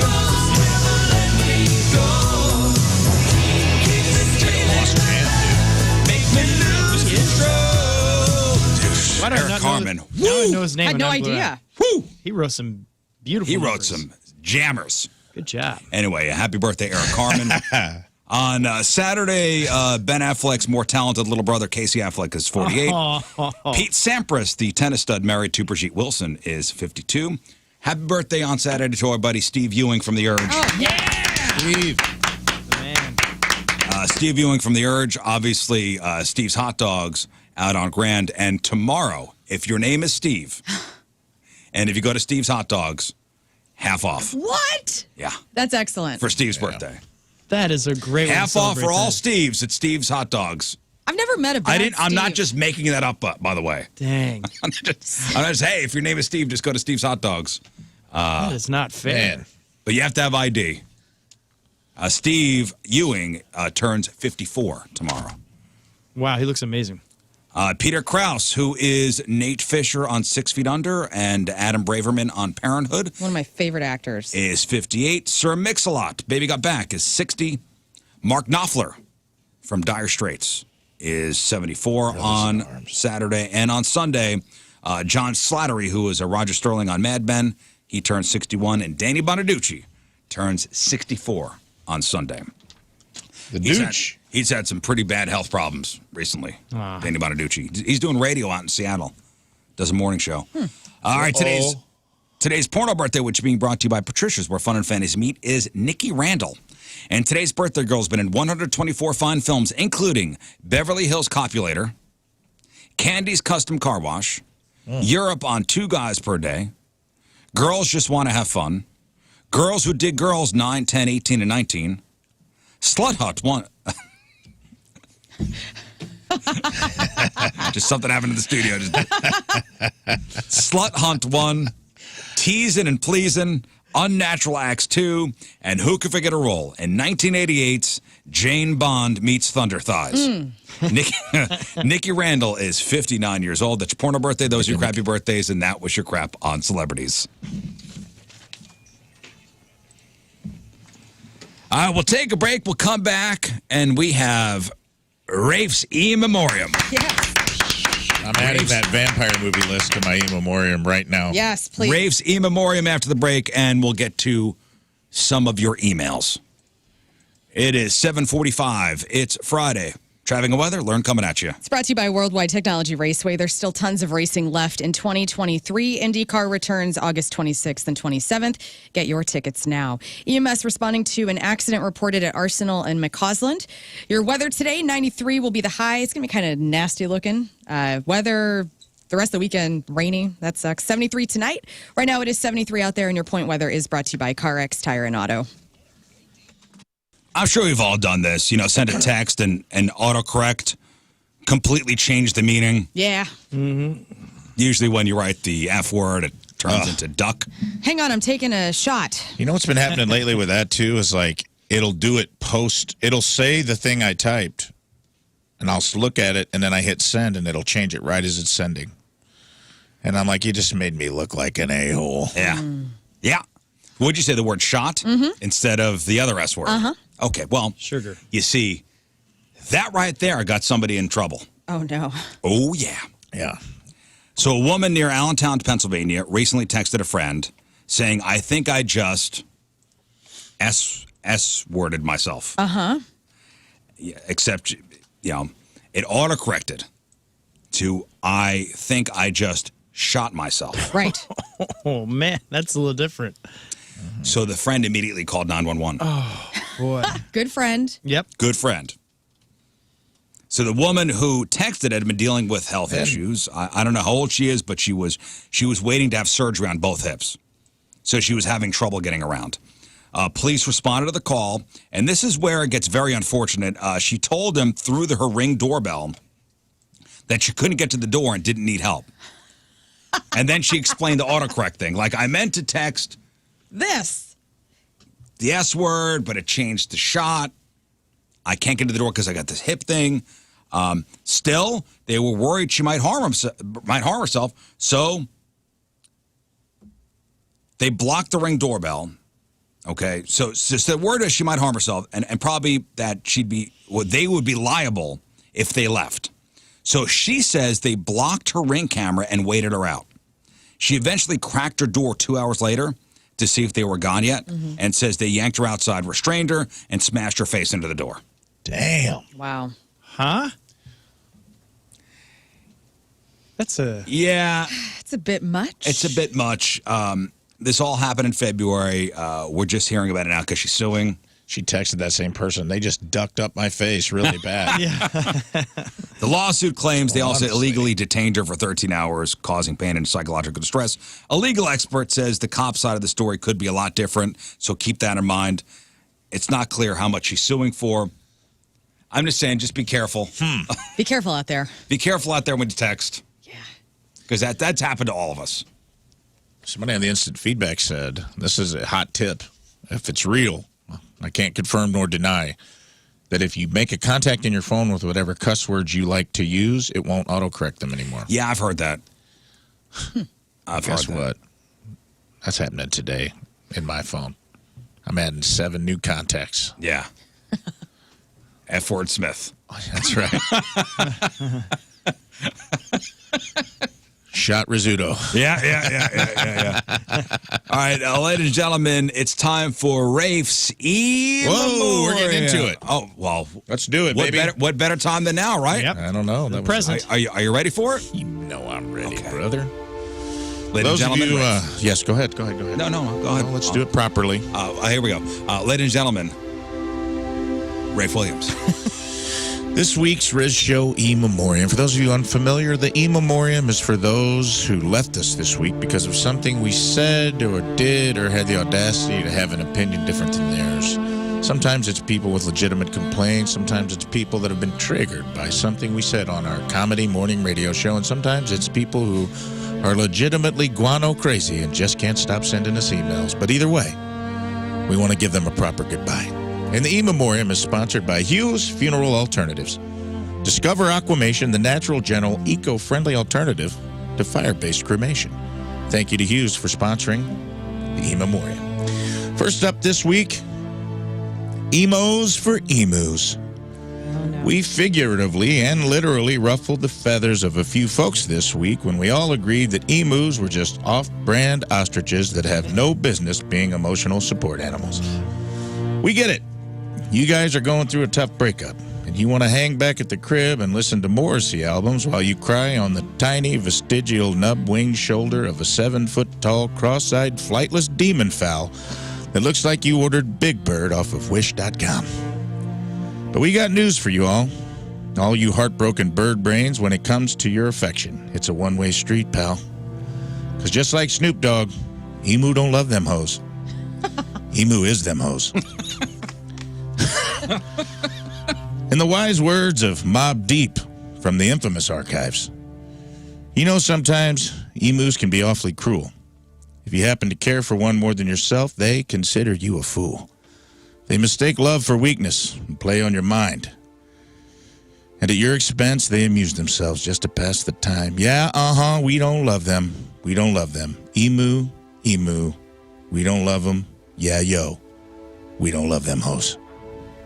Thank you, Mobb Deep. So rather than lashing out at us with a misdirected, broken heart, listen to the lyrics of Mobb Deep and don't get caught up in the beat of your own foolish heart thumping away, trying to love a tiny bird brain who doesn't love nobody but themselves.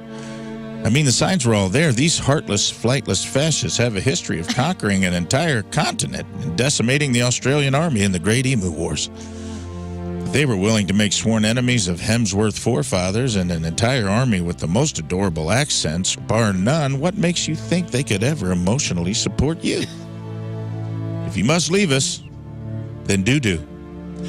But we hope you'll stick around and take off those rose-colored glasses and see these monsters for what they are. Selfish, dirty little ground birds that will run right out of your life at speeds of up to 30 miles per hour. Bye-bye. Next on the list, naked bike riders. Oh, boy.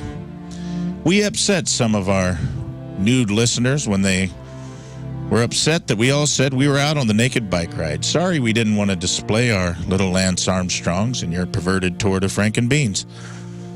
We love body positivity, but there has to be a better way to raise awareness for body acceptance than risking getting our scrotus maximus and labia majora caught between the chain and sprockets of a Team Murray Walmart mountain bike.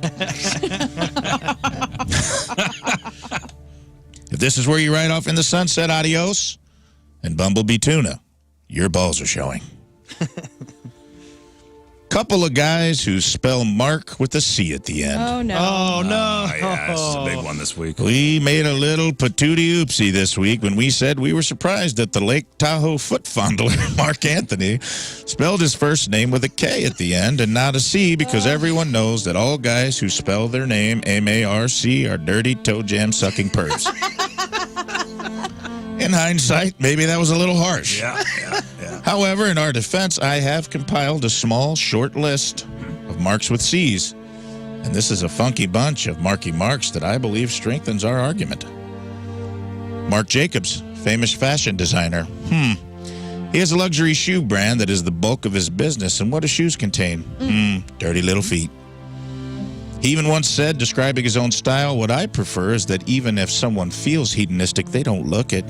Curiosity about sex is much more interesting to me than domination. My clothes are not hot. Never.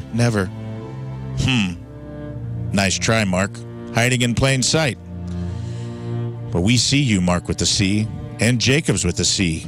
Double the C's, double the perv. You dirty little double deviant. And speaking of double deviants, next on the list, Mark Summers. Yep. Host of Nickelodeon's Double Dare, where the poor innocent children were forced to do disgusting challenges for menial prizes like Walkmans, Toys R Us gift certificates, and Nash skateboards that would break in half on a half pipe. And maybe, if they were lucky, a Garfield telephone.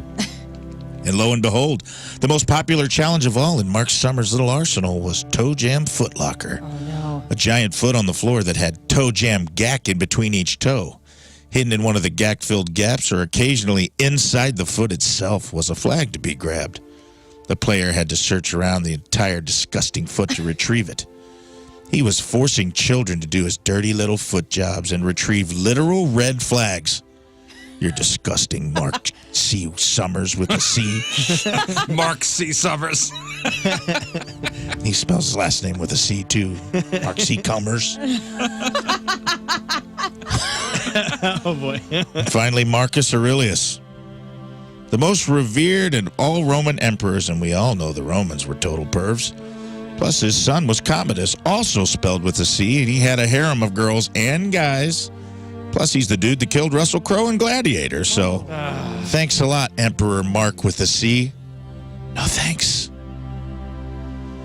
Next on our list, Rent-A-Kid So Ill. Oh, no. I got an email from the owner of Rent-A-Kid So Ill.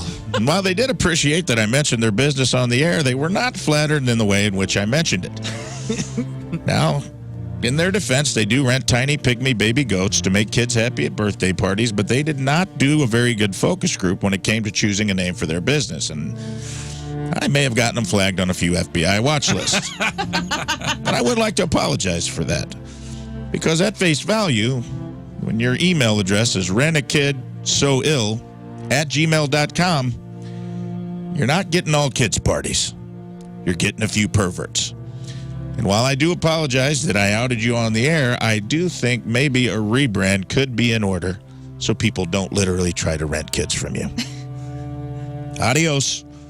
Goodbye. Change your name. And finally, we have a new, next on the list, and boy, this guy was steamed. We got a new civil rights champion, Brian X, formerly known as Brian Twitter. One guy named Brian was so mad that Lern made fun of his one true nerd god, Musk, for changing the name of Twitter to X, and somehow saw this as a, quote, political jab at his hero and father figure, Papa Elon. Oh, no. Chill out, man. Seems like you're the one projecting politics onto situations that don't suit your comedic sensibilities. We're cracking jokes and having fun here, buddy, and there's literally no further distance that we could be punching up than making fun of a filthy rich narcissist who wants to leave us all behind on Earth and colonize Mars, which we will assume, despite its wildly popular name recognition, he will rebrand as Planet X. Just because you drank the Kool-Aid and became an Elon evangelist doesn't mean the world needs to hear your testimony. Good one. Thank you. There is absolutely no need to belly up to your keyboard and unsheath your proverbial chivalrous sword in order to swash the buckle of your billionaire neurodivergent King Elon I. Besides, there are already 3 musketeers, and they're not looking for a 4th.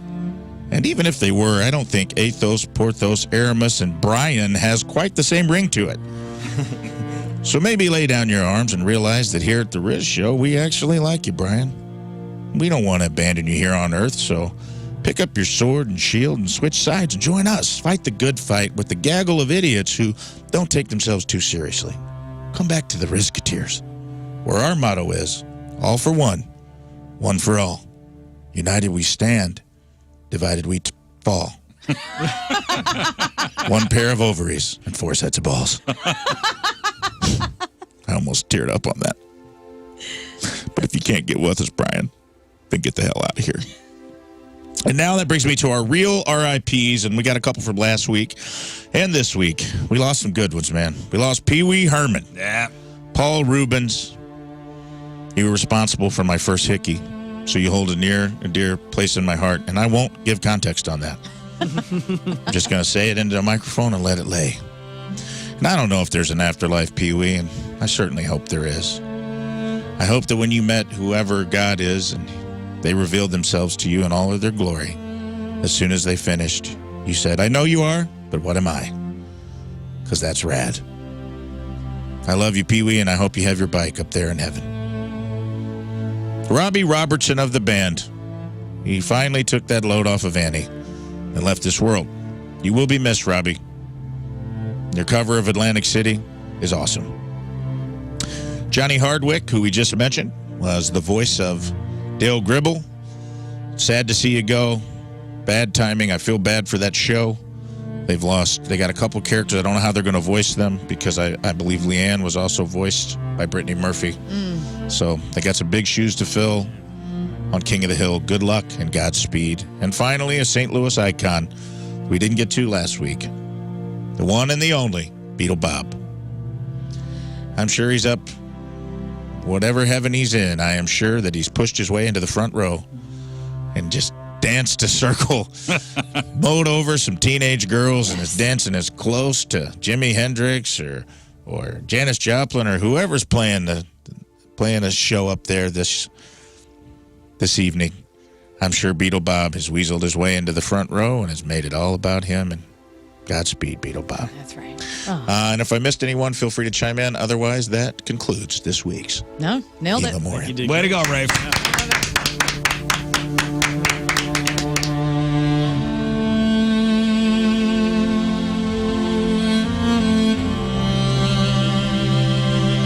Just imagine when this song plays out that I'm walking through a field of tall reeds. My fingers are just touching the tips. All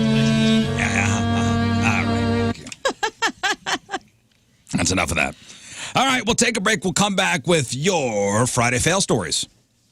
It is 8/11. It is Friday. Traffic and weather, Lern coming at you. It's brought to you by Worldwide Technology Raceway. Lots of racing in 2023. IndyCar's here August 26th and 27th. Get your tickets. Stalled vehicle on westbound 70, the exit to Mid-Rivers Mall Drive. Southbound, the left lane is closed there. Your weather today will get up to 93, low of 73. Rain throughout the rest of the weekend. Kind of overcast and nasty right now. 73, your point weather brought to you by CarX Tire and Auto. All right, folks, time for your Friday fail stories. Thank you, Scott. All these people thought they had the perfect plan, but somewhere along the line, man, that plan went completely sideways, and it became an Uber, an Ultra. Don't you? Oh, dare I say it? No, don't you say it. I'm going to say it. Here we go.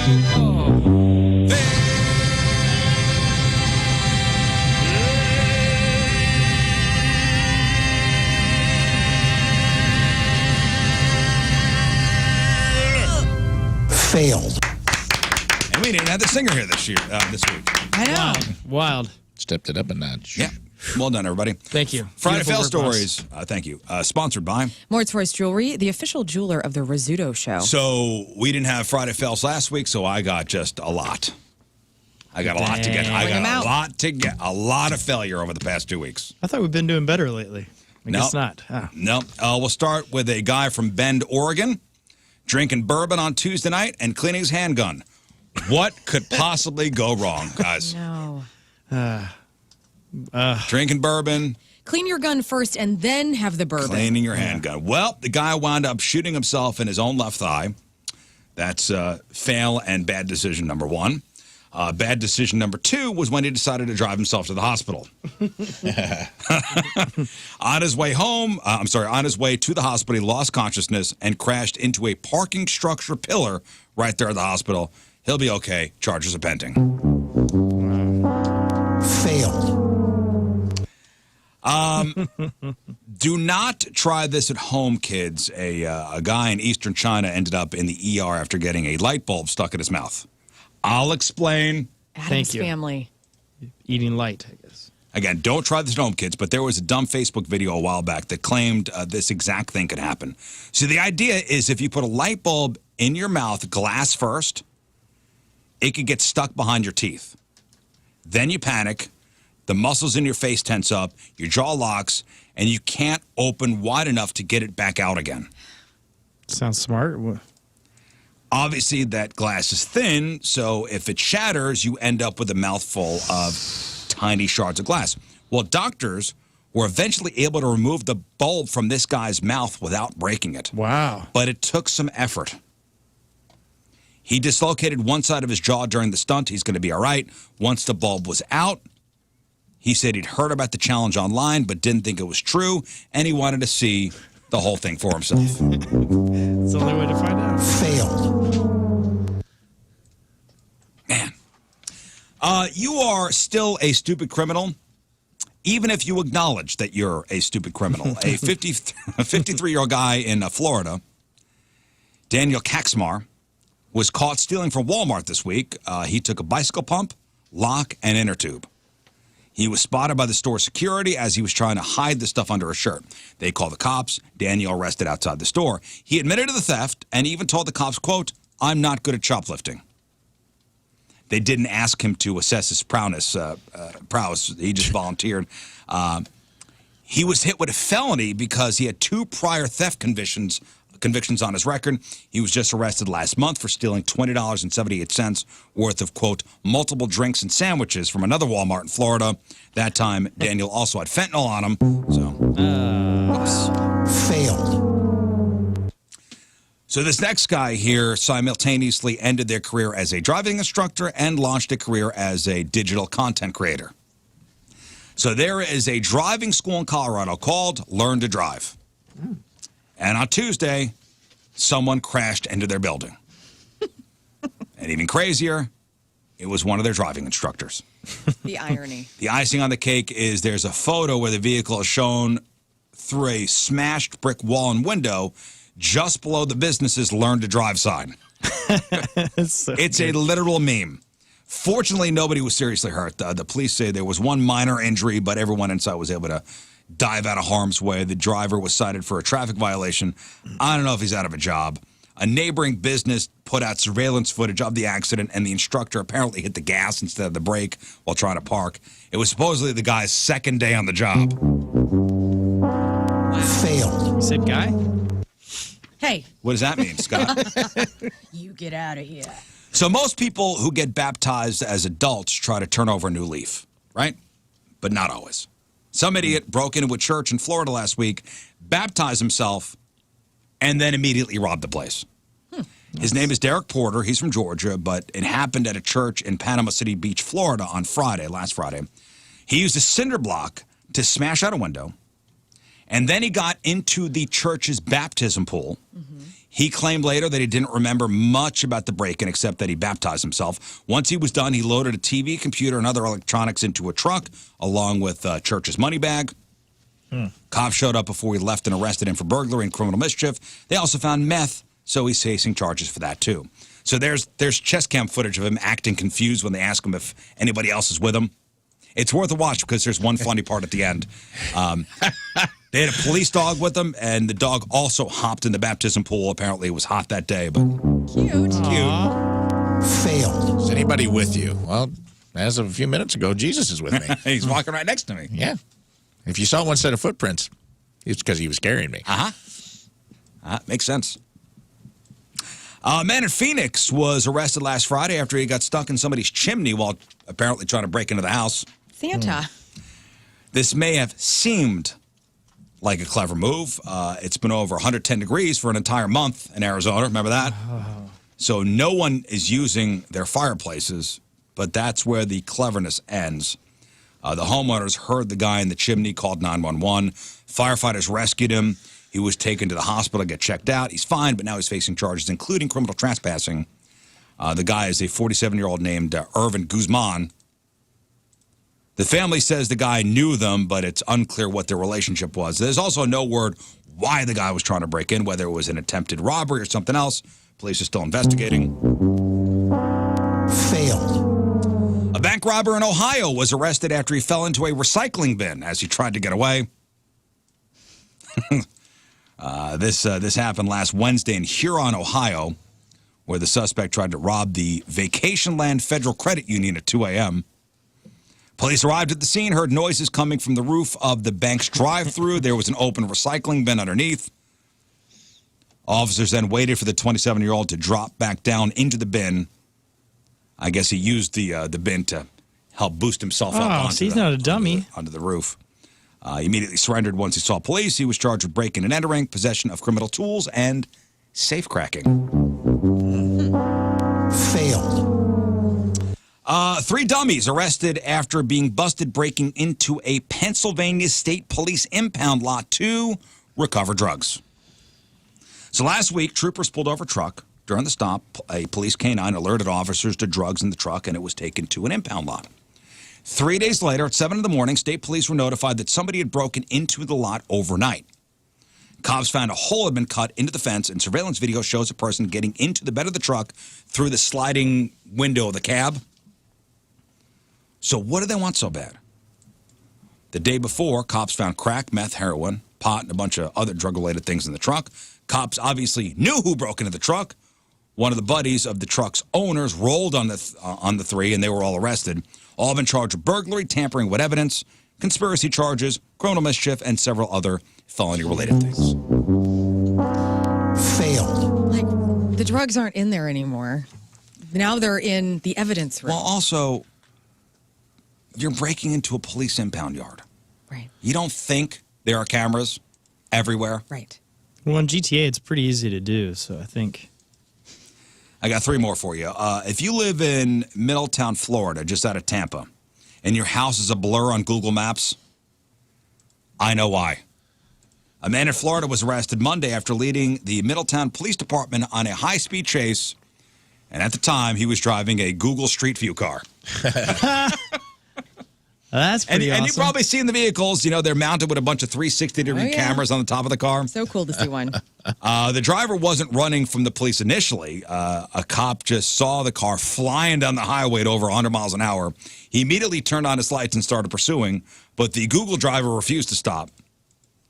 The high-speed chase continued for several miles before the driver eventually lost control of the car, drove through a yard and into a creek where it got stuck.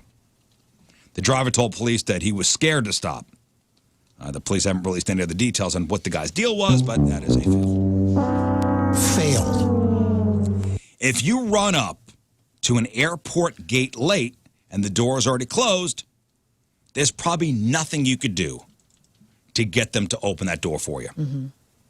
But one thing definitely won't work is making a bomb threat. A 30-year-old guy in Florida, Vincent Carino, was furious when he showed up late for a flight on Monday afternoon and was not allowed to board the plane. So he started screaming at the gate agents. He shouted, "I'm going to blow this blank up. I'm taking you all out." Oh, God. Wow. An agent called 911. Vincent arrested on charges of making a bomb threat and making a false report of mass destruction. Failed. His attorney says that Vincent is a truck driver. He was flying to pick up his truck from a repair shop. He's on bond now, but he's not allowed to go onto any airport property, so he'll have to find another way to get his truck. Whoops. And finally. Oh, great. And finally. Finale. Yeah. What could you have been saving for last? Oh, this one is chef's kiss. Is this a happy one? No. Okay. Some people can spend their time in prison working to change the trajectory of their lives, and others just don't seem to get it. So a 21-year-old guy in Mississippi escaped from a correctional facility last August. He was doing a 7-year sentence for aggravated assault, but he was expected to be released last December. So after he fled prison, he broke into a nearby home, held 3 people at gunpoint for hours. Then he stole a car from one of the hostages and crashed it. The police later found him hiding in a trash can and rearrested him. So he broke out a few months before he was going to get out anyway. And now he's just been sentenced to 40 years in state prison. Failed. Oh, man. He read one of those motivational posters like, why put off till tomorrow what you could do today? Yeah. Wow. Why wait 3 months? I have a ladder. Gosh. He just got 40 years. He was going to be out. For breaking out? Is this the kind of person that doesn't want to leave? Well, not only breaking out, but holding people at gunpoint and stealing the car. Right. Man. What an idiot. Wrecking that Google vehicle. Wow. Yep, that's a bummer. Yeah, maybe there were some circumstances. Yeah, maybe, but that is definitely a he did good. Friday fail finale. Yep. Man, 40 years. 40 years. Yep. That's a good amount. And those are your Friday fail stories. Thank you. Thank you so much. We'll take a break. We'll come back. Lern's got sports for you. Melissa Villaseñor is going to be up here soon. Yep. So we'll get to sports. And did you read the story about how much Phil Mickelson? Oh, yeah. Do you have that story by chance? I do, in sports. Well, we can go into it a little bit, but wild how much money this guy spent gambling. Allegedly, if it's true. If everything's true. Right. Oh, dude. Can't wait to hear. Ooh, man. Like, kind of comical. Like, what are you doing? It's 8:35. It is Friday. Traffic and weather, Lern coming at you. It's brought to you by Worldwide Technology Raceway. Tons of racing left, like IndyCar returning to Worldwide Technology Raceway August 26th and 27th. Get your tickets now. Stalled vehicle westbound 70, the exit to Mid-Rivers Mall Drive southbound. The left lane is closed there. Your weather today, high of 93, 73 overnight. Rain all weekend. Kind of a bummer, but what are we going to do? 74 right now. Your point weather is brought to you by CarX Tire and Auto. I forgot we were running out of music bed there. Oh, boy. Commercial set is over. Time to actually do some radio. Lern? What? Are you ready for sports? Are you ready for sports? Oh, God, I can't wait. All right, Lern. Tell us what you got. It's presented by our good friends over at DraftKings at Casino Queen. Now hiring, visit DraftKings at CasinoQueen.com for their careers page. Guys, the Cardinals won 2 of the 3 in the series of Tampa Bay. Whoa. Who happens to be the AL wild card leader. It was Matthew Liberatore who didn't allow a run. Close enough. What was it? Liberatore. Liberatore, which sounds like something in your body. Didn't allow a run in a career best 8 innings. Now, Andrew Liberatore. Kisner and Tommy Edman homered, and the St. Louis Cardinals beat the Tampa Bay Rays 5-2 last night. Now, this win, guys, allows the Cardinals to snap a 5-game losing streak that was happening at Tropicana Field, where they had lost 7 of their previous 8 games. These stats date back to 2011. Season's turning around. Guys, Baltimore Ravens, know them? I know them. Mm-hmm. They started their preseason slate of games against the Philadelphia Eagles on Saturday, and they're looking to extend their crazy record. They've won 23 straight preseason games, which by far, as I read, is the longest streak in NFL history. Yeah. Now, even though betting on the preseason game seems pointless, the Ravens are slightly the favorites at a -160 to increase that number to 24. Now, that exhibition streak hasn't meant much in the regular seasons, as the Ravens have made the playoffs only 4 times during that. Okay. Okay. That's a great one. In golf, a new book is claiming that Phil Mickelson bet more than $1 billion on football, basketball, and baseball over 30 years. And he even attempted to place a bet on the Ryder Cup team that Mickelson was playing for in 2012. Get this.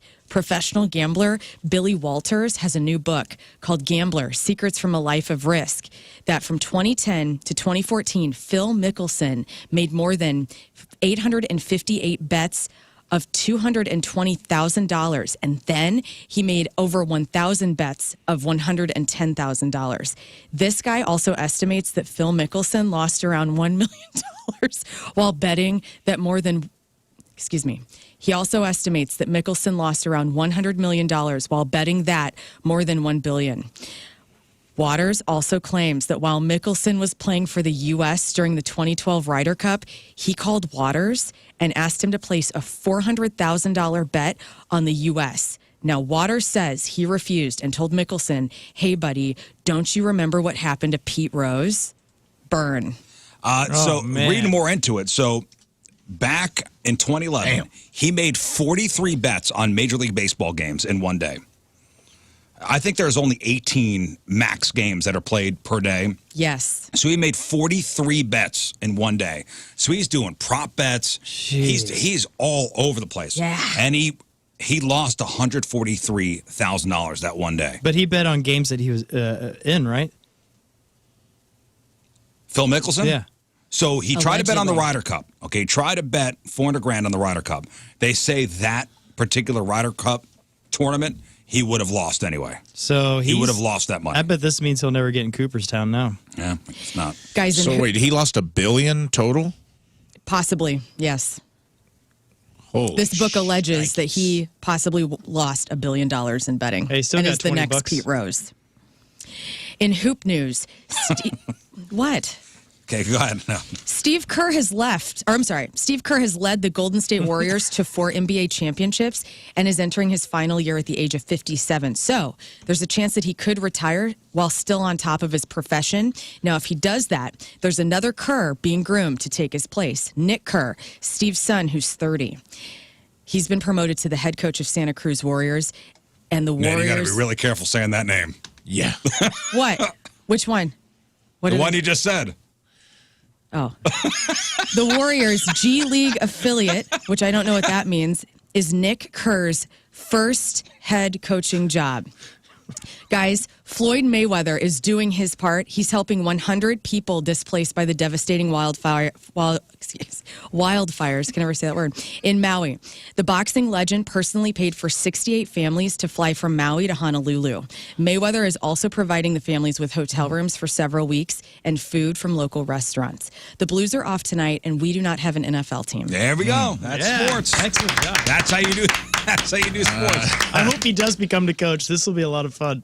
I like the way you made the Battle of Tampa Bay sound like a Game of Thrones Cardinal series. Thank you. In the series of Tampa Bay, the series at Tampa Bay. Yeah, sounded like a battle. Yeah, you did great. Thanks, Yeah, buddy. that was beautiful. And I'm gonna go ahead and Spit everywhere. and I'm just gonna go ahead and put a motion on the table nationwide that he changes his name to Nicholas. Yes. That he goes by Nicholas. Nick Kerr. Yeah. Yes. Gosh, you're brave. Nicholas. Nicholas. It's Nicholas from now on. It's Coach. Nicholas from now on. For Yes. God's Nick. sake. Yep. Yeah. I didn't even realize this until you all pointed it out. So thank Well, you. I popped my head up. Well, anyway, That was sports. that was Wow. sports, and it was That was wonderful. beautiful. Thank you so much. It was great. We do have time for a couple emails, and your emails are sponsored by. Have you heard of the Baltimore Ravens? Yes, I have. And you know what, guys? Emails are sponsored by Big Dick's Brick Mailboxes. No box too big or too small. Big Dick's does them all. Thank you, Lern. Rafe, some emails. Here's some emails. We got one from a listener named Jeff. Hello, everyone. Hey, Hi. Jeff. You've been talking about attending Golden Corral in the near future. Next Tuesday, I believe. I am the GM of a Golden Corral locally. I am off on Monday and Tuesday and would love to know ahead of time if you choose our location. I would like to get a few more staff members on that day. I might even stop by as well. Oh. Dang. People How want to hard be does- involved. Well, I just want to know how hard he thinks we're going, that he has to have multiple more staff. I mean, it's just going to be the five of us. yeah, Yeah. it's going to be all right. It's going to be a table. I'm bringing my own fork, so he knows we're serious. Well, I'll tell you, and the reason I wanted to bring this email up is sweeten the pot, Jeff. What makes your Golden Corral? Why are we taking your Golden Corral to prom? I don't like to throw radio clout around. I don't really like to do that. Which location is he? I don't want to say because we might go. I know you don't want to say. Well, what are there only three? There are only There's three three or Golden four. Corrals. There's 3 or 4 in driving distance. Okay. People are going to just be going to each of them. I tell you what, Jeff.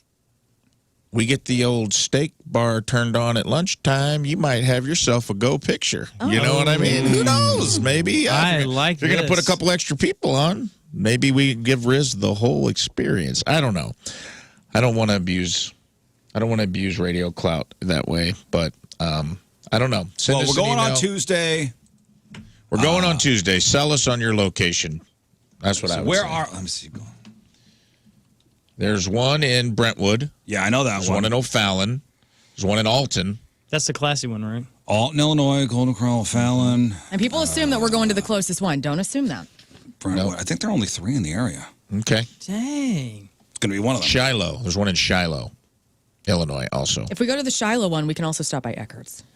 It's true. We're not going to Oh, show. go a little hayriding? I do need All right, to I'm recruit the in. pumpkin cannon into the pork steak army. Have they gotten the pumpkins out yet? No. Oh, too hot. Imaginary ones, though, are pretty cool. We're not going to Shiloh.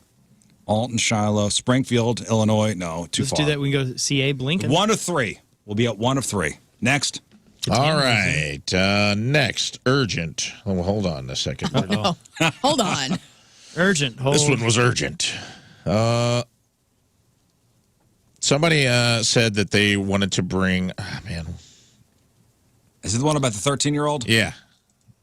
I was going to try to find it, but I can't. Long time. Good morning, all. Hi. Long-time listener, first-time emailer. I'd love for you guys to recap the Pork Steak Army origin story. The great cause has taken off, and I have somehow missed the live show and also recorded podcast that started the PSA Grilling Military Call to Arms. Huge thanks, future team member Rizz, Pork Steak Army, and Fightin' Johnnies Unite. Garrett. Thank you, Garrett. I'll be honest, Rizz and I have discussed this, and this kind of sprung from day one. Yeah. It was, I came in a tuxedo. I was Count Pork Steak, and that somehow evolved into Saint Pork Steak, the patron saint of St. Louis, which became Captain Pork Steak, which started a grassroots movement. It kind of started a life of its own. I can't pinpoint a specific day or time that the call to arms in the Army was materialized. I don't know. It was just organic. It was organic, which is the best kind of movement. You guys were talking about we were talking about childhood foods, I thought, and we were talking about what you grew up on, and pork steak, because it was so common here in the Midwest. That's where it came from. And And I never grew up with pork steaks. Right. This is a new cut for me. Big. It's a new cut for me. So I could never be, I don't think I could ever be like a 4-star general. But we love to swear you in today into the Pork Steak Army. 5 to 7 Hot Shots, O'Fallon. I'm sorry, Edwardsville, Illinois. Yes. Edwardsville, Illinois. And somebody did send an email about they had a 13-year-old who was interested, but because it was an event, they didn't. I think it's 18 and up, or I'm not sure what Hot Shots policy is. We can't do anything about that. But I also met someone at Captain Jim's fireworks a month ago that was also had a 13-year-old girl who was interested. If you guys come and you have kids that are interested, just send an adult in. Come and get me. I will personally come outside and I will swear in the children and give them the patch. The kids division. Assuming that they're worthy. I mean, they still have to do an application. Right. If your kids, Yeah, of course. If your kid's not up to snuff, no that's lame not on me. kids. If your kid's not up to snuff, this is going to be their first head lice experience where they are sent home Yes. with empty-handed. Just programming note, by the way, the Shiloh Golden Corral's closed for remodeling. Well, that eliminates So it. there's South County, O'Fallon, and Alton. All the other Okay. Golden Corrals are temporarily closed. Okay. There you go. All right. He's probably one of those 3. One more, Rafe. All right, here's a quick one. A quick one from I'm not going to say their name because we may have to accept this. In regards to your bucket list, we got an email about crashing a wedding and doing a toast. Yeah. What if the maid of honor, me, gives you the details of the wedding of a Team Rizz member getting married, and they know nothing, and you show up and you crash and toast? That's even better. Yeah. I have been thinking about this a lot. Is it technically a crash? Because we've gotten a lot of If emails. we're invited. If the bride or groom know we're coming, is it a crash? No. But if they don't know, I think it is. Yeah, this is more up the alley of like what I want to achieve with this, toast at a wedding. Right. So I think this is a clear front runner at this time. Yes. So I'm not going to say the name because in case the bride and groom are listening, I don't want them to know. Yeah. All right. I wanted to throw that out there because I wanted to get that on the table. Yeah. I appreciate all the invites we're getting, but a lot of them are from said groom or bride of the wedding party. And I don't feel Somebody like in the wedding party is great. What a surprise for them. What a gift, huh? It is a Yeah, gift. that would be. What a gift for You you don't to have show to up. spend money. That is the gift. Yeah. What a gift. What if she acquiesces her maid of honor speech to you? That's great. And then you have to give the speech that I wrote that you haven't seen. That's Yeah, the whole thing is I'm going to read a speech amazing. that Rafe wrote. Don't make it dirty. Oh, Make it. oh, come on. don't you artistically stifle. Hey, Don't you creatively stifle. there are Listen, standards. Listen, man. I'm At not gonna weddings. You can self-edit. hang I'm you out not to going dry. blue. I'm not Wow. going blue. I'm not going blue. What will you Yes. do? What's an example of something you won't hit, like in a speech? Like talking about sex. Like sex stuff and. Come on, man. Give me more I don't want to credit give Aunt than Helen that. a heart attack. Give me more credit than that. Okay, all right. That's low-hanging fruit. I'm just saying. Just saying. Okay. I may have you introduce yourself as ex-husband of the bride or ex-boyfriend of the bride. That'd be Oh, funny. yeah. It's fine. I don't think that's too over the line. But other than that, I'm not Cousin going to go and deep. the ex. Should I be dressed up or should I just show up in Tuxedo T-shirt. Dressed up. No, man. you got to wear. or just like street clothes as if I'm commandeering the mic? I want you to be very Like as a fancy. true crasher. Well, if you know the venue, maybe they'll Like there's- ripped jeans. You could dress like the wait staff, and then. I think you should go over the top. But no, I think Okay. you need to, yeah. All right, Your bow tie Bow that you tie. love. All right, okay. All right, we got to take a break. Is Melissa here? She hasn't called me yet. Okay. Well, waiting for Melissa Villaseñor to come. Yeah. We'll play Just Two of Us. In the meantime, I guess maybe some food news on the other side. Oh, I mean, I hope she gets here soon. Yeah, within Time's the running next out. hour. All right, 8:58. Friday, traffic and weather. Lern coming at you. Brought to you by Worldwide Technology Raceway. Tons of racing still left in this year. IndyCar returning August 26th and 27th. Get your tickets right now. WWTRaceway.com. Nothing to report on the roadways. Good job driving today. Your high is going to be 93, low of 73 tonight. Rain kind of on and off throughout the weekend. And right now, it is currently 75 out there. Point weather brought to you by CarX Tire and Auto. So we're waiting for Melissa Villaseñor to come in. She's at Helium Comedy Club this weekend. You know, once she gets in, we'll play just the two of us with her. Okay. So I think we got Ghost tickets for tonight and a pair of Guar tickets for their show over the pageant on August 30th. So you want to just grab some phone callers? We'll put them on hold. Yeah. 314-624-3833 or 618-398-3833 if you want to play just two of us with a very funny woman who will be here momentarily. So they were down in Arnold? Arnold. They were down in Arnold, and they're coming up to see us now? Yeah. All right. I'll just do some food news real quick. Have you ever, we've all done DoorDash. Yes. Have you ever had a problem with DoorDash? As far as like a food item was wrong or... Cold food. Every time. So every time. Yeah. And they're pretty... Like, if you have a problem with DoorDash, it's pretty easy to get your money back. You just go to the app, and 99% of the time, they'll just refund your money, right? Kind of no questions asked? I've never had to do it, so I'm taking your I've word had to do it a for couple the times. most part, yes. Have you been denied a claim? I don't think I've been denied, but I think I had to, like, call the restaurant. Like, there was a little bit of... But for the most part, you do get it. If you go through their app. Yeah. So, again, they're pretty good at giving the refund right away, no questions asked. There are people that take advantage of that. Sure. So I have audio of a DoorDash driver confronting a woman who pulled the "I never received my order" scam. So she says she got her order.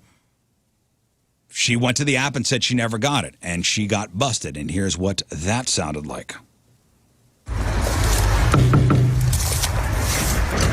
Hey, DoorDash? Yes, thank you. Awesome. Hey, they told me there was an issue with the last order. What happened? Dasher didn't show. The Dasher didn't show? No. Well, I delivered it to you, so I know you got the food. I just want you to know that doing stuff like that is what gets us deactivated. I don't want to lose my job because someone wants an extra taco. I just want to let you know I will be reporting you as a fraudulent customer, and you will be Door shuts. removed from the platform. Enjoy your food. Good for that. Door kid. shuts. Right in his face. Yep. If that's true and Busted. that's what she did, then she deserves that. She absolutely deserves it. It's stealing. Yep. And it is a lot of people's extra income or primary job. Yeah, the guy get in trouble for being derelict of duty. Yeah. So she got busted. My biggest problem with DoorDash is I've had things arrive and like, you know, they can't get there in a timely manner and it's cold and it sucks. But you don't refund. It's like, it's not going to be as good as you going and getting it yourself. You know what I'm saying? It's still probably going to be cold when you come home. Like, I don't know. Yeah. I've never had a hot meal that DoorDash has delivered. Right. Never. Not once. Soggy fries. So, oh, man, you can't get fries. I know. You can't get fries Sometimes you want them and you're lazy and you need them. You can't get fries DoorDashed. I did. You know what you got to do, though? You got to put them in the air fryer. I didn't have an air fryer. Like when you get them. What's with men being obsessed with air fryers? That's like the new thing. I think it's kind of waning. Yeah. I think air fryers are kind of waning in popularity now.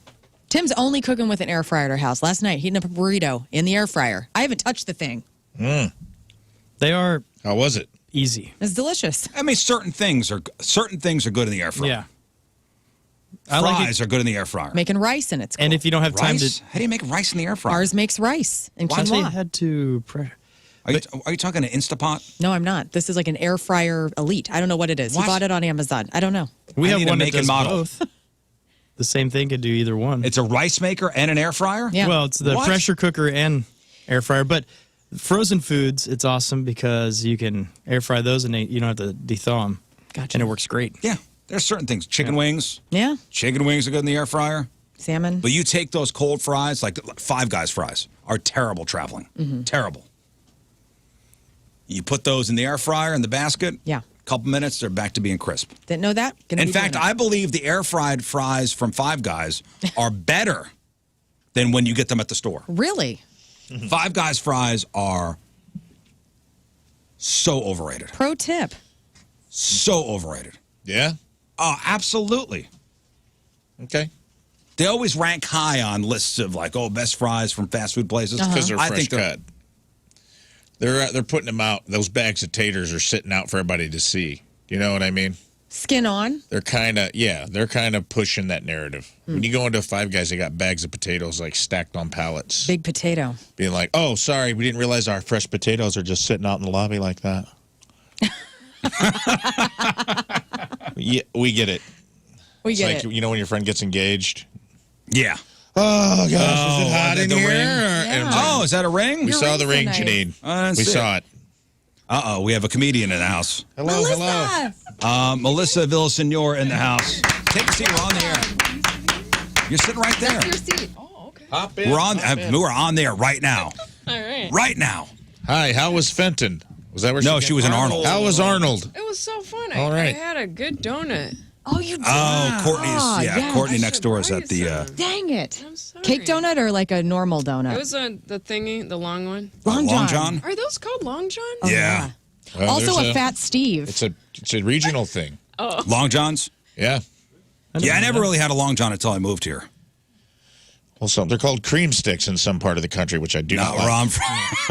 Not where I'm sticks. from. That's Cream not- stick. Do not like it. All right. Are you? There's good cream horn too, which is a more phyllo dough. Yeah, I've had that. Yeah, okay. Cream stick does not sound appetizing in any way. Well, Sounds cool. What? Did a woman thing just happen? yeah. Well, Well, good morning. Welcome to the Thanks, Rizz Show. guys. How are you today? We were just talking about how Five Guys fries are overrated. We were just trying to kill time. Oh, because you were waiting for Yeah, we're me. waiting for you, but Well, Five thank Guys you. fries, thoughts? I haven't had them in a while, but I don't think I liked them that much. Are you? No. yeah, we were dogging them. No, I think Five Guys is I feel like overrated. I was saying they kind of lead with the whole, they put the potatoes out in the lobby so everybody can see them, you know? I feel like they're your friend that got engaged that's trying to show you their ring. Is think that they're- a big thing here, Five Guys? People? Yeah, guess so. yeah. Where do you live? L.A. Oh, you live in L.A. Yeah. So they you don't know, even like allow In-N-Out. potatoes. I in eat a LA, lot of dude. Yeah. In and out, In-N-Out. a lot of Taco Bell. I do. Well, we're just talking about also like a woman tried to scam DoorDash because Oh, DoorDash is pretty good if something goes wrong with your order. Like you just go on the app and go, they didn't. I asked for guacamole, they didn't have, and they go, okay, we'll refund you the whole thing. Well, Right. some woman tried to pull a, hey, I never got my food delivered scam, and she was busted by the guy who originally delivered the food, who delivered the reorder, and he goes, hey man, I got you. I got you. Wow. You've had it recorded, huh? I'll play it again. This Yep. is Listen to No, this. but This is great. that's why would she need? because people are dishonest and people suck, I know. That's just- taking advantage of a system. Work in the system. Work in the system. Listen to this. Hey, DoorDash? yes, thank you. Awesome. Hey, they told me there was an issue with the last order. What happened? Dasher didn't show. The Dasher didn't show? No. Well, I delivered it to you, so I know you got the food. I just want you to know that doing stuff like that is what gets us deactivated. I don't want to lose my job because someone wants an extra taco. I just want to let you know I will be reporting you as a fraudulent customer, and you will be Door. Goodbye. removed from the platform. Shut Enjoy the your door in his food. face. No, It never was pretty saw. reasonable. Yeah. Good way of explaining it. I would have thrown a Molotov cocktail in there, but that's just me, and that's why I'm not a DoorDash guy. That's exactly right. Right. That's why and that's why I'm not on the platform. Oh, how could you? Okay, there was one time. No. There we go. I never did anything like that. But there was once when I was living in New York. There was in my apartment I didn't order pizza. Okay. And there was a knock on my door, and I was like, sometimes they'll just leave the food in front of the door. And I was like, oh, this is for Nino's Pizza. This is good. But I didn't order it. So I was like, I'm just going to leave it there. Maybe someone else in the building ordered it. It's probably someone else's. I won't touch it. And then as time went by, Yeah. no one came for the food. Right. Well, that's different. And I was like, well, I'm going to eat it. It's pizza. Was it laying outside? It was still outside in front of my door. So I'm imagining you in the peephole, just Yeah. with the door closed, just Yes. waiting for Waiting? somebody. What? Do you remember what toppings it had on it? It was just straight margarita, and that's the best. That is the And there best. was a Caesar salad side. It was delicious. Oh, so it was a pizza and a And salad. I know. And then I told my sister and brother-in-law, because they lived around the corner, and he's like, why don't you just call the restaurant to find find out which Right. apartment number it was for. And I was like, I didn't put that together. I would have said, "What am I, Sherlock Holmes? I know, jeez, I'm hungry. You get your pizza. If not, I'm not gonna. I'm not going to investigate." Why didn't you call the restaurant and then deliver the pizza for them? Yes. That's not fair to you. Yeah, you're right. That's not fair to picture you. you dancing around your apartment with a glass of wine, It was playing like the best. Well, I will admit, I think I've Looking said through this the on the show peephole. before. I've taken advantage of systems like this. Bed Bath & Beyond, Oh. RIP, Yeah. had a pretty generous return system. Mm-hmm. So they would take anything back pretty much with no questions asked. Kind of like Target, too. Yeah. Nordstrom too, because my mom has drilled that in my head. She's like, Nordstrom's the best. That's why you can always go. They don't need the receipt. Right. Yeah, they just take everything back. Thanks, Ma. Just take everything back. So we were having company, and we needed an aero bed, and I went to Bed Bath & Beyond, Rizz. got an aero bed, Expensive. used it for the weekend, rolled it up, and returned it. It's an aero bed. You know the inflatable blow-up bed? bed. The inflatable beds? Oh yeah. Like a good one, though. Oh, I'd never heard aero bed before. Yeah, I think maybe that's the brand. That's the brand of it. Maybe that's the brand. And you returned it. And it's one of the plug-in ones where it inflates by Yeah. itself. Yes. Mine's the King Coil. For 20 years, I've been feeling this guilt, and I think they're out it's of a business reason. now. It's so- I think it's a Let it reason out. why they. No why they're wonder. Yeah. Bed Bath Beyond RIP because of that They purchase. fell into debt because they're $60 short. There's always a hole in the air beds. Yeah. Always. So good Always. thing you put it back before you got the hole. Yeah. It was just literally used it for the weekend, like Friday, Saturday, Sunday. They left town, rolled it up, put it back in the box, went to Bed Bath & Beyond, It's kind of genius. and they said, "What's your reason for returning this?" And quote, "I don't know."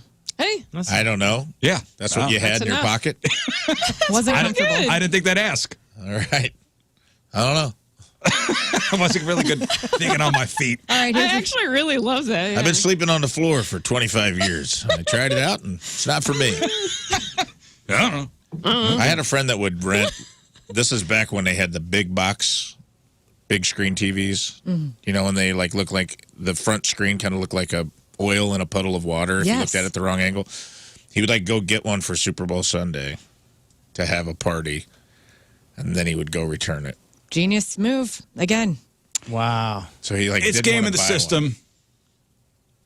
It's game in the And system. it worked every time. I believe it was rhymes with Walmart. I don't want to say where he did it. And they're going out of business because of it. Yeah. No, they poor will never Walmart. go out of Thanks. business. They're just keeping their head above water. Bed Bath & Beyond, though, is back.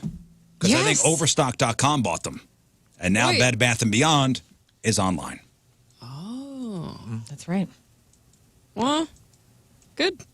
Hey, Good for them. That's a great response. you were in Arnold.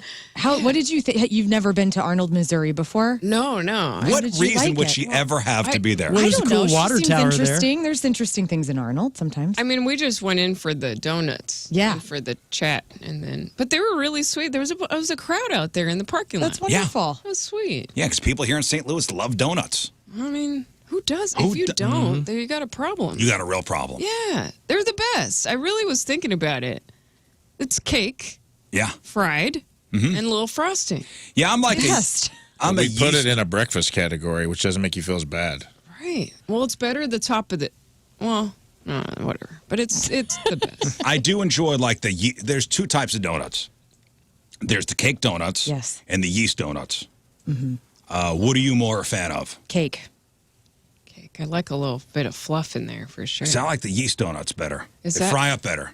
Darnell knows what I'm talking about. Are they the wet? They're the wetter one. No, they're more like They're greasier. like a cakey, like not a cake, like a bread, more bread. Like croissant. Kind of. My friend and I call those glazed donuts like a usual donut. Cake donuts are kind of special because they're drier. Oh. You know? Well, Did you have a lot of donuts like growing up? Like we always had Entenmann's donuts on standby just in case anybody came yeah. So you're over rich. for company. Entenmann's Yeah. crumb top donuts are my fave, dude. Still. I like the waxy chocolate ones. Yeah, the waxy That chocolate ones were the chocolate one. best. Oh, And I like could the clear a box of powder those. ones. Oh, you like the Yeah. powdered ones? Yeah. I like all of them. Yeah. Like Yeah, I I'm could- gonna be. I just didn't never know. got into the jelly ones. Same. Yeah. It's too much. I'm not saying no to one, though. Okay. Really? I'm going to be honest. Like, I don't have a refined palate. You guys started talking cake and yeast, and I was like, I didn't know there was a difference. Oh, you don't know. I just see a donut, and it goes away. You don't know there's a difference? I had no idea there were different types of donuts. Well, just think about it. The cakey donuts are, it's cake. And the other ones, your jelly donuts are the yeast donuts. Yeah, which one's the old-fashioned? That's my donut. I think those are cake donuts. All right. That's a win. They're not all the same. They're not all the same. Well, it's a big difference. They are to me. All right. Well, anyway, Melissa Villaseñor is here. Yeah. We want to give away some stuff. You're at Helium Comedy Club. Yes. You got a couple shows tonight, a couple shows tomorrow. 6 years on SNL. Wow. America's Got Talent. You got a hell of a resume. Hey, but you've never played Just the Two of Us before on the Rizz Show.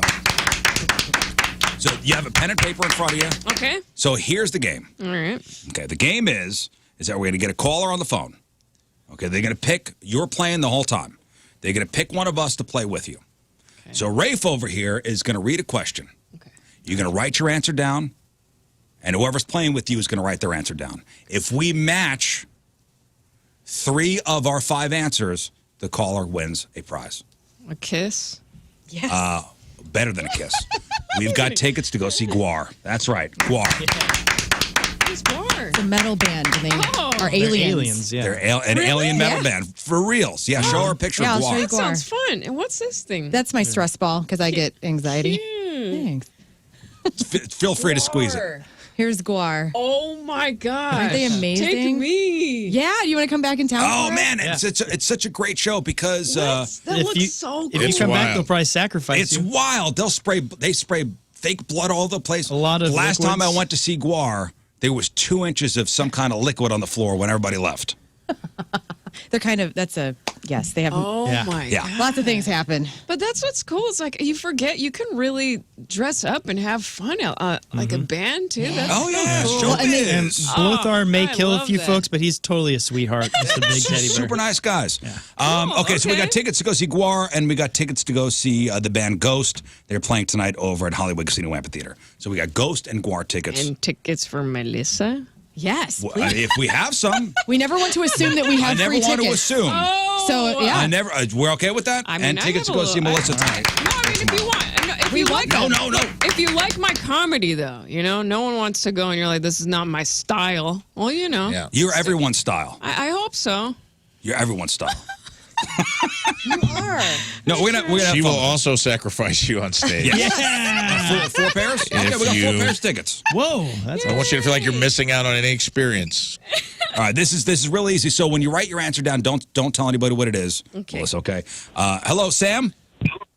Hello. All right, Sam. Pick a Rizz Show member. I'll go with Lern, please. Okay. All right, So so it's you going and to be I. Lern All right. and Melissa playing Just the Two of Us. So I'm going to start the official Just the Two of Us theme music, Okay. which sounds like this. Ladies, time for a mind meld. Here we go. Yes, Okay, and we're so trying to think the same. We're trying to think. You're trying to mind meld here. got it, You're got it. mind melding with Lern. So Rafe is going to read the question. Write your answer down. Don't say anything. And here we go. Just the Two of Us with Melissa Villaseñor and Lern. Here we go. Okay. Question number 1. Ladies, name the electronic device that you use most in a day. Name the electronic device that you use most in a day. Okay. Number 2. Name a game in which small children have an advantage over adults.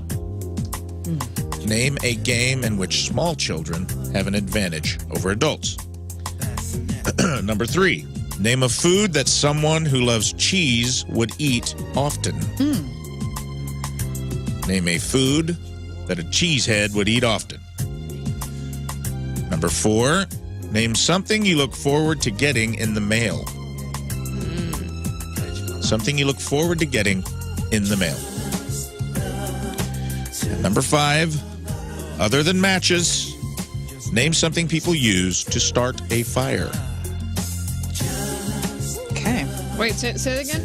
Other than matches, name something people use to start a fire.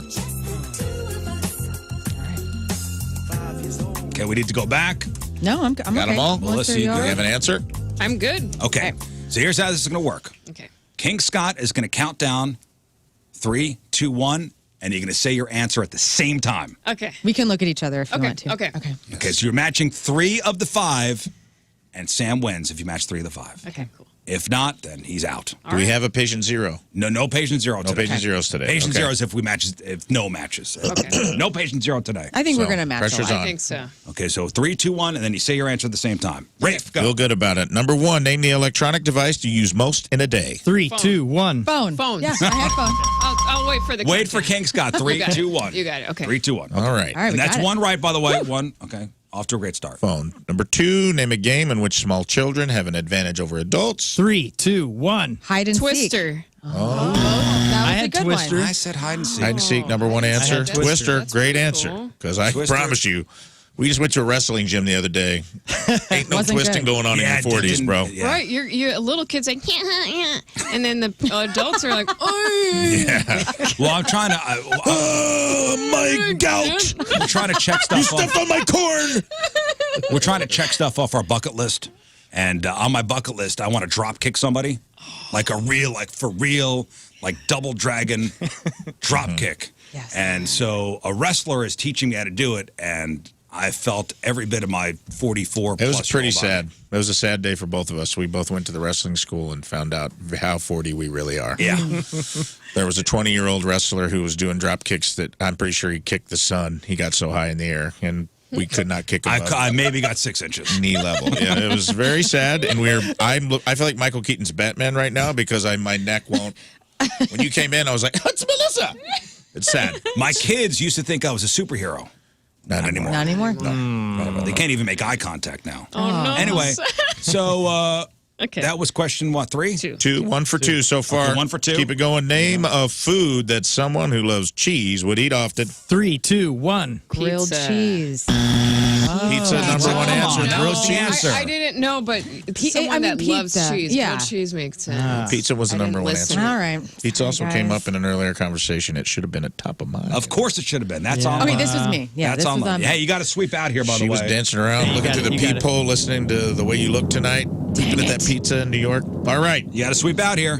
Number 4, name something that you look forward to getting in the mail. 3, 2, 1. Packages. Do we count it? Closed packages? I mean, I thought Oh, Brian, you already put that. I mean, you're not just getting clothes. It comes in a package. True. True. Should we give it to...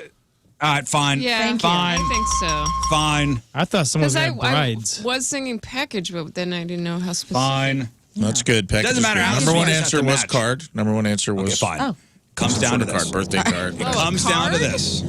Comes down to this. And these number 1 answers, by the way, I am making up in my head. Yes. So, other than matches, name something people use to start a fire. 3, 2, 1. Lighter. Let's gotta Wood. start writing lighters. Dang it. Sorry, Sam. No, I. No, yeah, This is so okay. survivalist. I was. Corduroy no, pants. You know what? I just. I didn't know how much you wanted. It's okay. You know what? I'm just bummed because I wanted us to match so bad. I want to learn if I could. Me too. make I wish I had those kind of fire with skills. The wood. I look like a manly guy, kind of, and people think I have those skills, and I wish I had them. I don't. They call it a flint? bow and drill. The bow and drill. Yeah. Bow and drill is when the friction fire. Flint, lighter, and flint were the Did number 2. anyone Boy Scouts here? Did you Oh, learn? yeah. Is that something you learned? Oh, yeah. Oh, that's cool. That's so Yeah, my neat. troop, the head is wear corduroy pants, so that worked the same. You just rub those together. Those together. Okay. All right. Swing and a miss? No? No, it's right. too late. Okay, fine. That was a swing and a miss. Let's try this again. Bobby, hello. Fun. Hey, happy birthday, Rizz. Thank you, buddy. Oh, happy birthday. It's next week. Oh, I'll be 45. happy early birthday. Thanks. I appreciate that. Bobby, pick somebody. I want to go with you. All right. Yeah. So Melissa and myself, we're going to play it. just the two of All us. right. We're going to mind meld here. Pressure's on. We had a loser the first. Feel good about You don't this. just call me a loser, okay? It's fine. All right. You guys sync up. Okay. Question 1. Name something poisonous. Name something poisonous.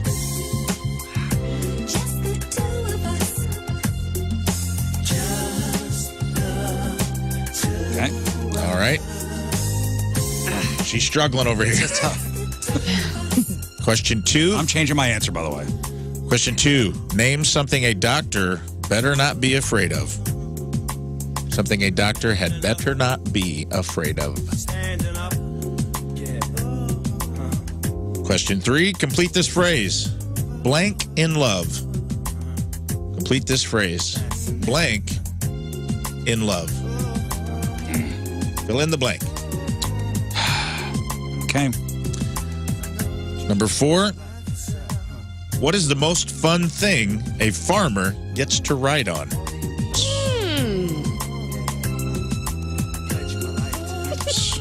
And finally, As a real farmer, as a farmer, this is As a farmer, it's important for you to know. And finally, a deep question.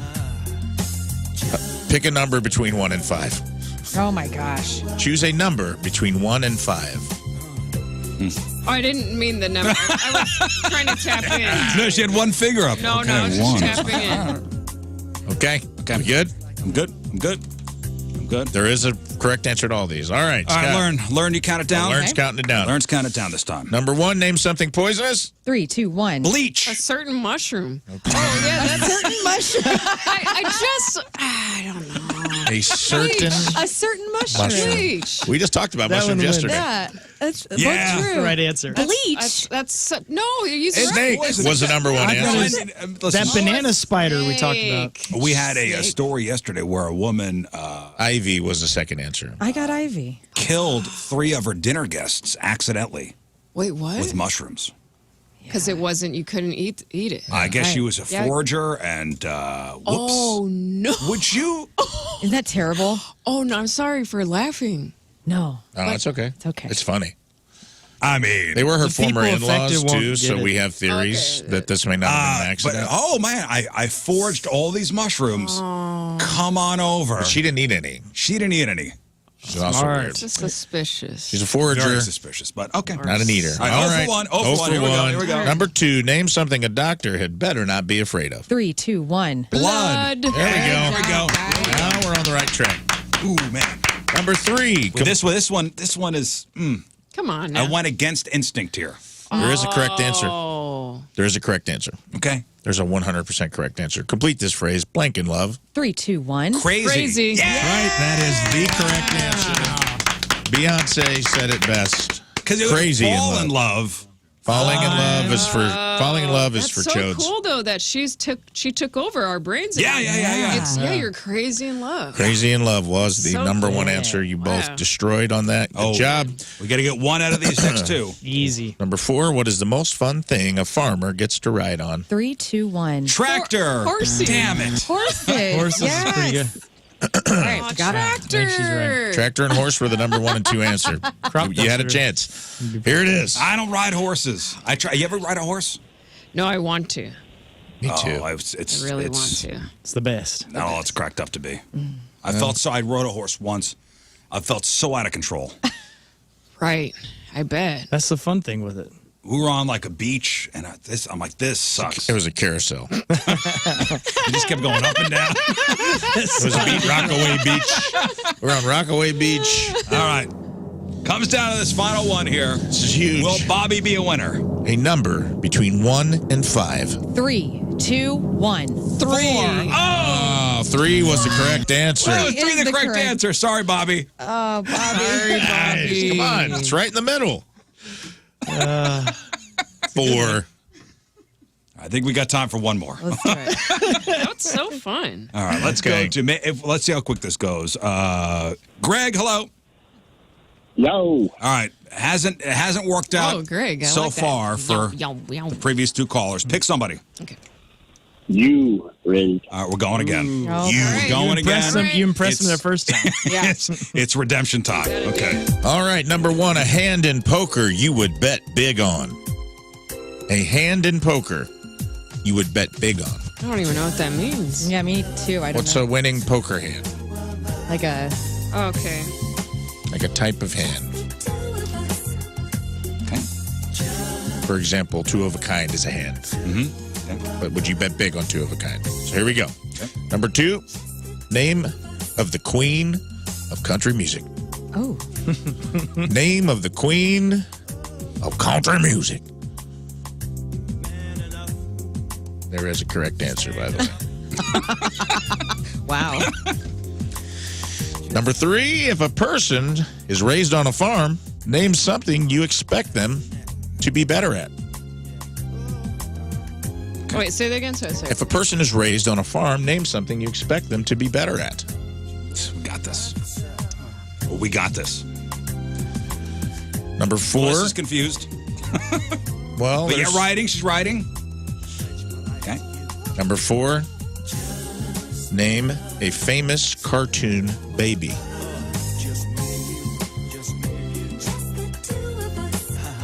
Famous cartoon baby. Number 5. That could go a bunch of different ways. Not really. There's a correct answer. Maybe No, one there's backup. more than one. Nope. There's a correct answer. Name a place where school children often go for field trips. Name a destination the children often go for field trips. Okay. Not feeling confident at all. I know this. That's how I feel too. This I'm one like, is tough, man. This is a tough round. We'll see. Okay. All right. Here we go. All right. This is for Greg. Greg, number 1, a hand in poker you would bet big on. 3, 2, 1. Full house. royal flush. I had a flush as well. Royal flush is the top hand. Oh, Yes, it I is. know, It is but I was the- it trying is to figure out what you undefeated. would say. I just knew from Parent Trap. That's what she did. A royal flush. Damn it. Royal flush and full house were the top 2 answers. So Are you a gambler? No, I don't do that. Phil Mickelson stuff. just bet on that and Phil lost $1 Mickelson, million. the golf guy, lost $1 billion or has bet $1 billion over the course Lost of his $1 billion. gambling. Yeah, but he's won close to $1 million. Was it lost $1 billion or Just bet don't $1 even billion? bother. Oh, maybe it was a bet, but either way, imagine That's a having lot. that to lose. That's crazy. Okay, here we go. We rebound. All right. We rebound here. Don't let me down on this one, please. Name of the queen of country music. 3, 2, 1. Dolly Parton. Okay. Thank goodness. I thought you were going to say Is there Reba. another answer? Real answer is Reba McEntire. But Okay. Oh. Dolly Parton transcends country music, but I'll accept it. Okay. She was an acceptable second. Reba McEntire is the queen of country music. Here we go. Makes, I feel good about this next one. Now you're good. You're back on I track. feel good about this If next a person one. is raised on a farm, name something you expect them to be better at. 3, 2, 1. Farming. vegetation? Is that farming? Yes, we're counting We're going it. to count it. Yeah. Vegetation. I had spitting in a spittoon. I like that. It's farm. Yeah. Can I just- ask you a If question? they grew up on a Excuse me, farm. Farmer Brown. Oh, yeah. Yes. I think we got this. How are you at vegetation? I'm good. Well, if you mean farming, Good. excellent. Great. You Okay, guys we are gotta- killing it. Two Here we more, go. 2 more. We got 2 more to go. We got to get This one right. should seal the deal. Yeah, this one should. Oh, You have to. If you have to. guys, I know it. this is an undeniable truth. Yeah. Famous Come cartoon on. baby. 3, 2, 1. Stewie. Perfection. Oh, I had Maggie. Maggie Simpson Maggie would have been an Simpson and acceptable answer, Stewie top too. were the answer. only 2 acceptable And answers. Ike. Ike from South Park? Yeah. Oh, okay, yeah. That's a name I don't remember. Then. Same. I mean, there's Pebbles and Bam He's Bam. a We could make an Canadian. argument, but Oh. Maggie Congratulations, Simpson Greg. and Stewie Yeah. Griffin were the only 2 Let's do acceptable. we got a one more. winner. One more. We do one more won, though, because right? Jerry's on the phone already. What'd you have for field trips just for posterity? Museum. Museum. Oh, You guys were gonna. It was a done deal. Rush. It was a home done run. deal anyway. So the vegetation farming one didn't even matter. Didn't matter. All right, one more. Jerry, hello, Jerry. Hello, how are you? Doing well, Jerry. Pick a Rizz Show member. Oh, we're doing another? Let's go for King Scott. All right, King Scott. All right. I Yeah, like well, it. you want? Is it okay? We do one more? Yeah. Yeah, Okay. I didn't write down. I always fill out a little sheet for our guests. Oh, you got it. And I Let's didn't do it. do it. Ready? Okay, hang on, Jerry. So King Scott and Melissa Villaseñor, who's at Helium Comedy Club this weekend. Okay. Here we go. Number 1, something you may lie on your back and stare at in the sky. In the sky or inside your place? In the sky. Okay. Something you may lay on your back and stare at up in the sky. Number 2, a type or breed of guard dog. A type or breed of guard dog. Number 3, something you add sugar to. Something that you would add sugar to.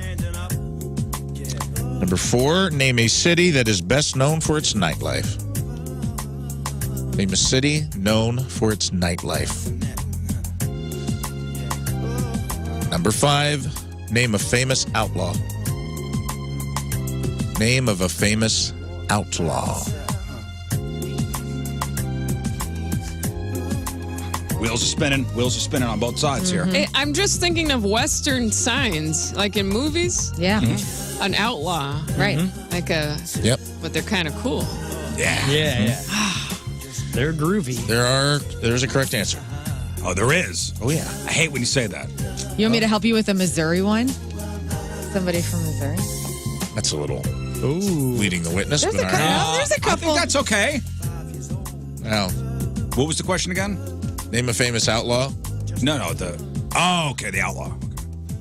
Thanks. Okay. Well, now All we right. definitely matched, I know for sure on that Well, one. there's a couple of Missouri All right, well, outlaws. let's see. You're playing for I'm glad Jerry. I switched. Playing for Jerry. We're going to be getting emails about that. Learn. Lighten up, everybody. Yeah, chill out. All right. Number one, something you may lay on your back and stare at up in the sky. 3, 2, 1. Stars. Clouds. Oh, Both. man. Cloud's number one answer. Stars, though. Cloud's number one answer. Yeah, Would accepted stars or moon as a secondary. Is everything Idiot she answer. says, by the way, the number one Yeah. answer? Clouds are, I'm telling you, I told I'm her sorry, vegetation I was not botched the that. number one answer. I can tell you that. Vegetation was not even in the top 5. So, no. Okay, I'm sorry. here we go. That was bad. Okay, where were we? Stars is A right. type or breed of guard dog. 3, 2, 1. German Shepherd. And Yeah. German Shepherd. On the board. Number one answer, Doberman Pinscher was also Yeah. an Yeah. acceptable. That would have been an secondary. 80s guard dog. Yeah. That's definitely, yeah. You guarding your Lamborghini. Something you add sugar to. 3, 2, 1. Coffee. Coffee you was the number guys. one answer. Would have accepted tea if you were British. Looking good for Jerry. Looking good for Jerry. Yeah, Jerry. Jerry, it's looking good for you. Name Ready a city for it. that's best known for its nightlife. 3, 2, 1. Las New York Vegas. City. City. Las Vegas. The Vegas. number one answer It was Branson. New York New New City. York, the city that never sleeps. City that never sleeps. But Oh, Vegas. Vegas is a good answer. Just New York take shuts the down. L, buddy. All right. New York shuts down now. Take the L. Well, I have a feeling you guys are going to pull it out with this one. Yeah, we got shall it. see. Name a for famous Jerry. outlaw. 3, 2, 1. Jesse James. All right. Wow. Jerry wins. Jesse Jimbo. Jerry, you win. The number one answer was Billy the Kid. I had that first. Jesse and I James would have crossed been him an out. was the second secondary answer. Congratulations. I had William the Kid at first. What helps you get to be the name with an outlaw? Right. To be that. I don't know. Would get you. You were right to on be an track. outlaw. I was thinking like Old West. Yeah. Oh, okay. Just famous Okay. lure. Like, oh, Yeah. So I don't think Jared from Subway. Couple Right, successful right. robberies. Yeah, that's right. Jared from Jared from Subway. Subway. Maybe I That's should have what said they- Old West. Really cool. To be an outlaw, you need to be on the run. Right. Okay. Yeah. You have to That's be part on of the it. run. You gotta got to hide be the on the cane. run. You got a couple bank Okay, robberies, yeah, rob a yeah, train or yeah. two. Jared from Subway. I was just thinking bad guys. I don't. He's locked up. Well, that's it. That's it. I want to thank Melissa Villaseñor for coming in and playing our stupid games. Hey, thank you guys. That was fun. Helium Comedy Club tonight, 7:30 and 10 o'clock. Tomorrow, 7:30 and 10 o'clock. Anything else to plug? No, I mean, I brought my artwork with me. If you like art that's like Shel Silverstein style, Yeah. Yes. that's what I brought. A bunch of prints and stickers, and Awesome. That people can buy at the show tonight? yeah, That's yeah. awesome. And I'll take pics, and yeah. Yeah, you're an author. You're a comedian. You do it all. I try. I just You're a try to Renaissance bring the woman. joy. Yeah. Thanks, guys. You bring a lot of joy. Hey, before you too. leave, can you sign our mannequin? Oh, yeah, I'll get you. Oh hell yeah. Sign the mannequin. All right, we got to take one final break. We'll come back and wrap her up. Aw. All right, that is it for us. Donnie Fandango's next. Thank you all for tuning in. Great week of show, guys. Great week of show. What an idiot. Yeah, great It's a great week of show. That's it. I'm Watermelon. done. I'm done. Okay. Moon will be back Monday. Maybe. Yep. If you can get out of He might Detroit. get stuck if in he's- Detroit again. Who knows? It is a cool town to be stuck in. Don't forget Pork Steak Army swear-in this afternoon, 5 to 7. Hot Shots, Edwardsville, Illinois. Bring your application and your sense of adventure. That's right. And it's okay if you have flat feet. Yep. Flat feet actually will help you get into the pork steak army. Yeah, right. Today's Pappy's Recappy. Brought to you by Pappy's Smokehouse, celebrating 15 years, locally owned, world famous. 2 locations, including Highway 70 and Mid Rivers Mall Drive in St. Peters. Well, we talked about how much we miss late night raunchy TV. A spider causes boners and it's on the loose. A woman couldn't kill the lice on her kid's head because she's vegan. We had Rafe's in memoriam. We crowned the advancers for the Freak of the Year playoffs. We had our Friday fails. And as you just heard, Melissa Villaseñor stopped by. And that means today's podcast and blog is titled Melissa Villaseñor knows vegetation farming. Perfection. Should I have been saying Villaseñor or Villaseñor? I think I've heard it pronounced both ways. I heard it pronounced How both much? ways. Did I say Villa or Villa? You said Villaseñor. Villaseñor. I said it that way earlier. I didn't want to be. We should have asked We should her. have, have I an know, announcer on SNL. Didn't want to roll the R like Margarita? No, in case that's burrito. not how it is. Yeah. Yeah, Melissa. I get that. I get that. Amazing. All right. Anything else, Scott? Well, no, I don't think Okay. so. Learn. Come see my band tomorrow night at Humphreys, 8:30 to midnight. $5 cover charge, and if it's your birthday, you can do a shot out of a plunger. Ooh. I do have something. Quickly. I'm in a wedding this weekend, so congratulations to Chelsea and Brian. Chelsea, For your and big Brian. day. Hey, congratulations. Yeah. Elsie and Brian. Rafe. Come out to Hot Shots. Also, I announced I'm going to be headlining Funny Bone Westport the last weekend in September. I believe it's the 28th to the 30th. Go on Funny Bone's website, grab some tickets. It's going to be a party. I'm releasing my special the same weekend. We're going to have all kinds of special guests. It's going to be a fun weekend. Get tickets to one of the shows. Go to Funny Bone's website and get them now. All right, thank you, Rafe. All right, we leave you with a selection from our Team Rizz member today, brought to you by Hot Shots Sports Bar and Grill, hotshotsnet.com/Team Rizz. From Valley Park, Missouri, James Shanley is our Team Rizz member today. James wants to hear this song. Here it is. Have a great weekend. Hopefully we'll see you out at the Edwardsville Hot Shots. Go see Lern's band. Have fun at your wedding. Thank you. All right, we'll see you Monday. Bye. Bye.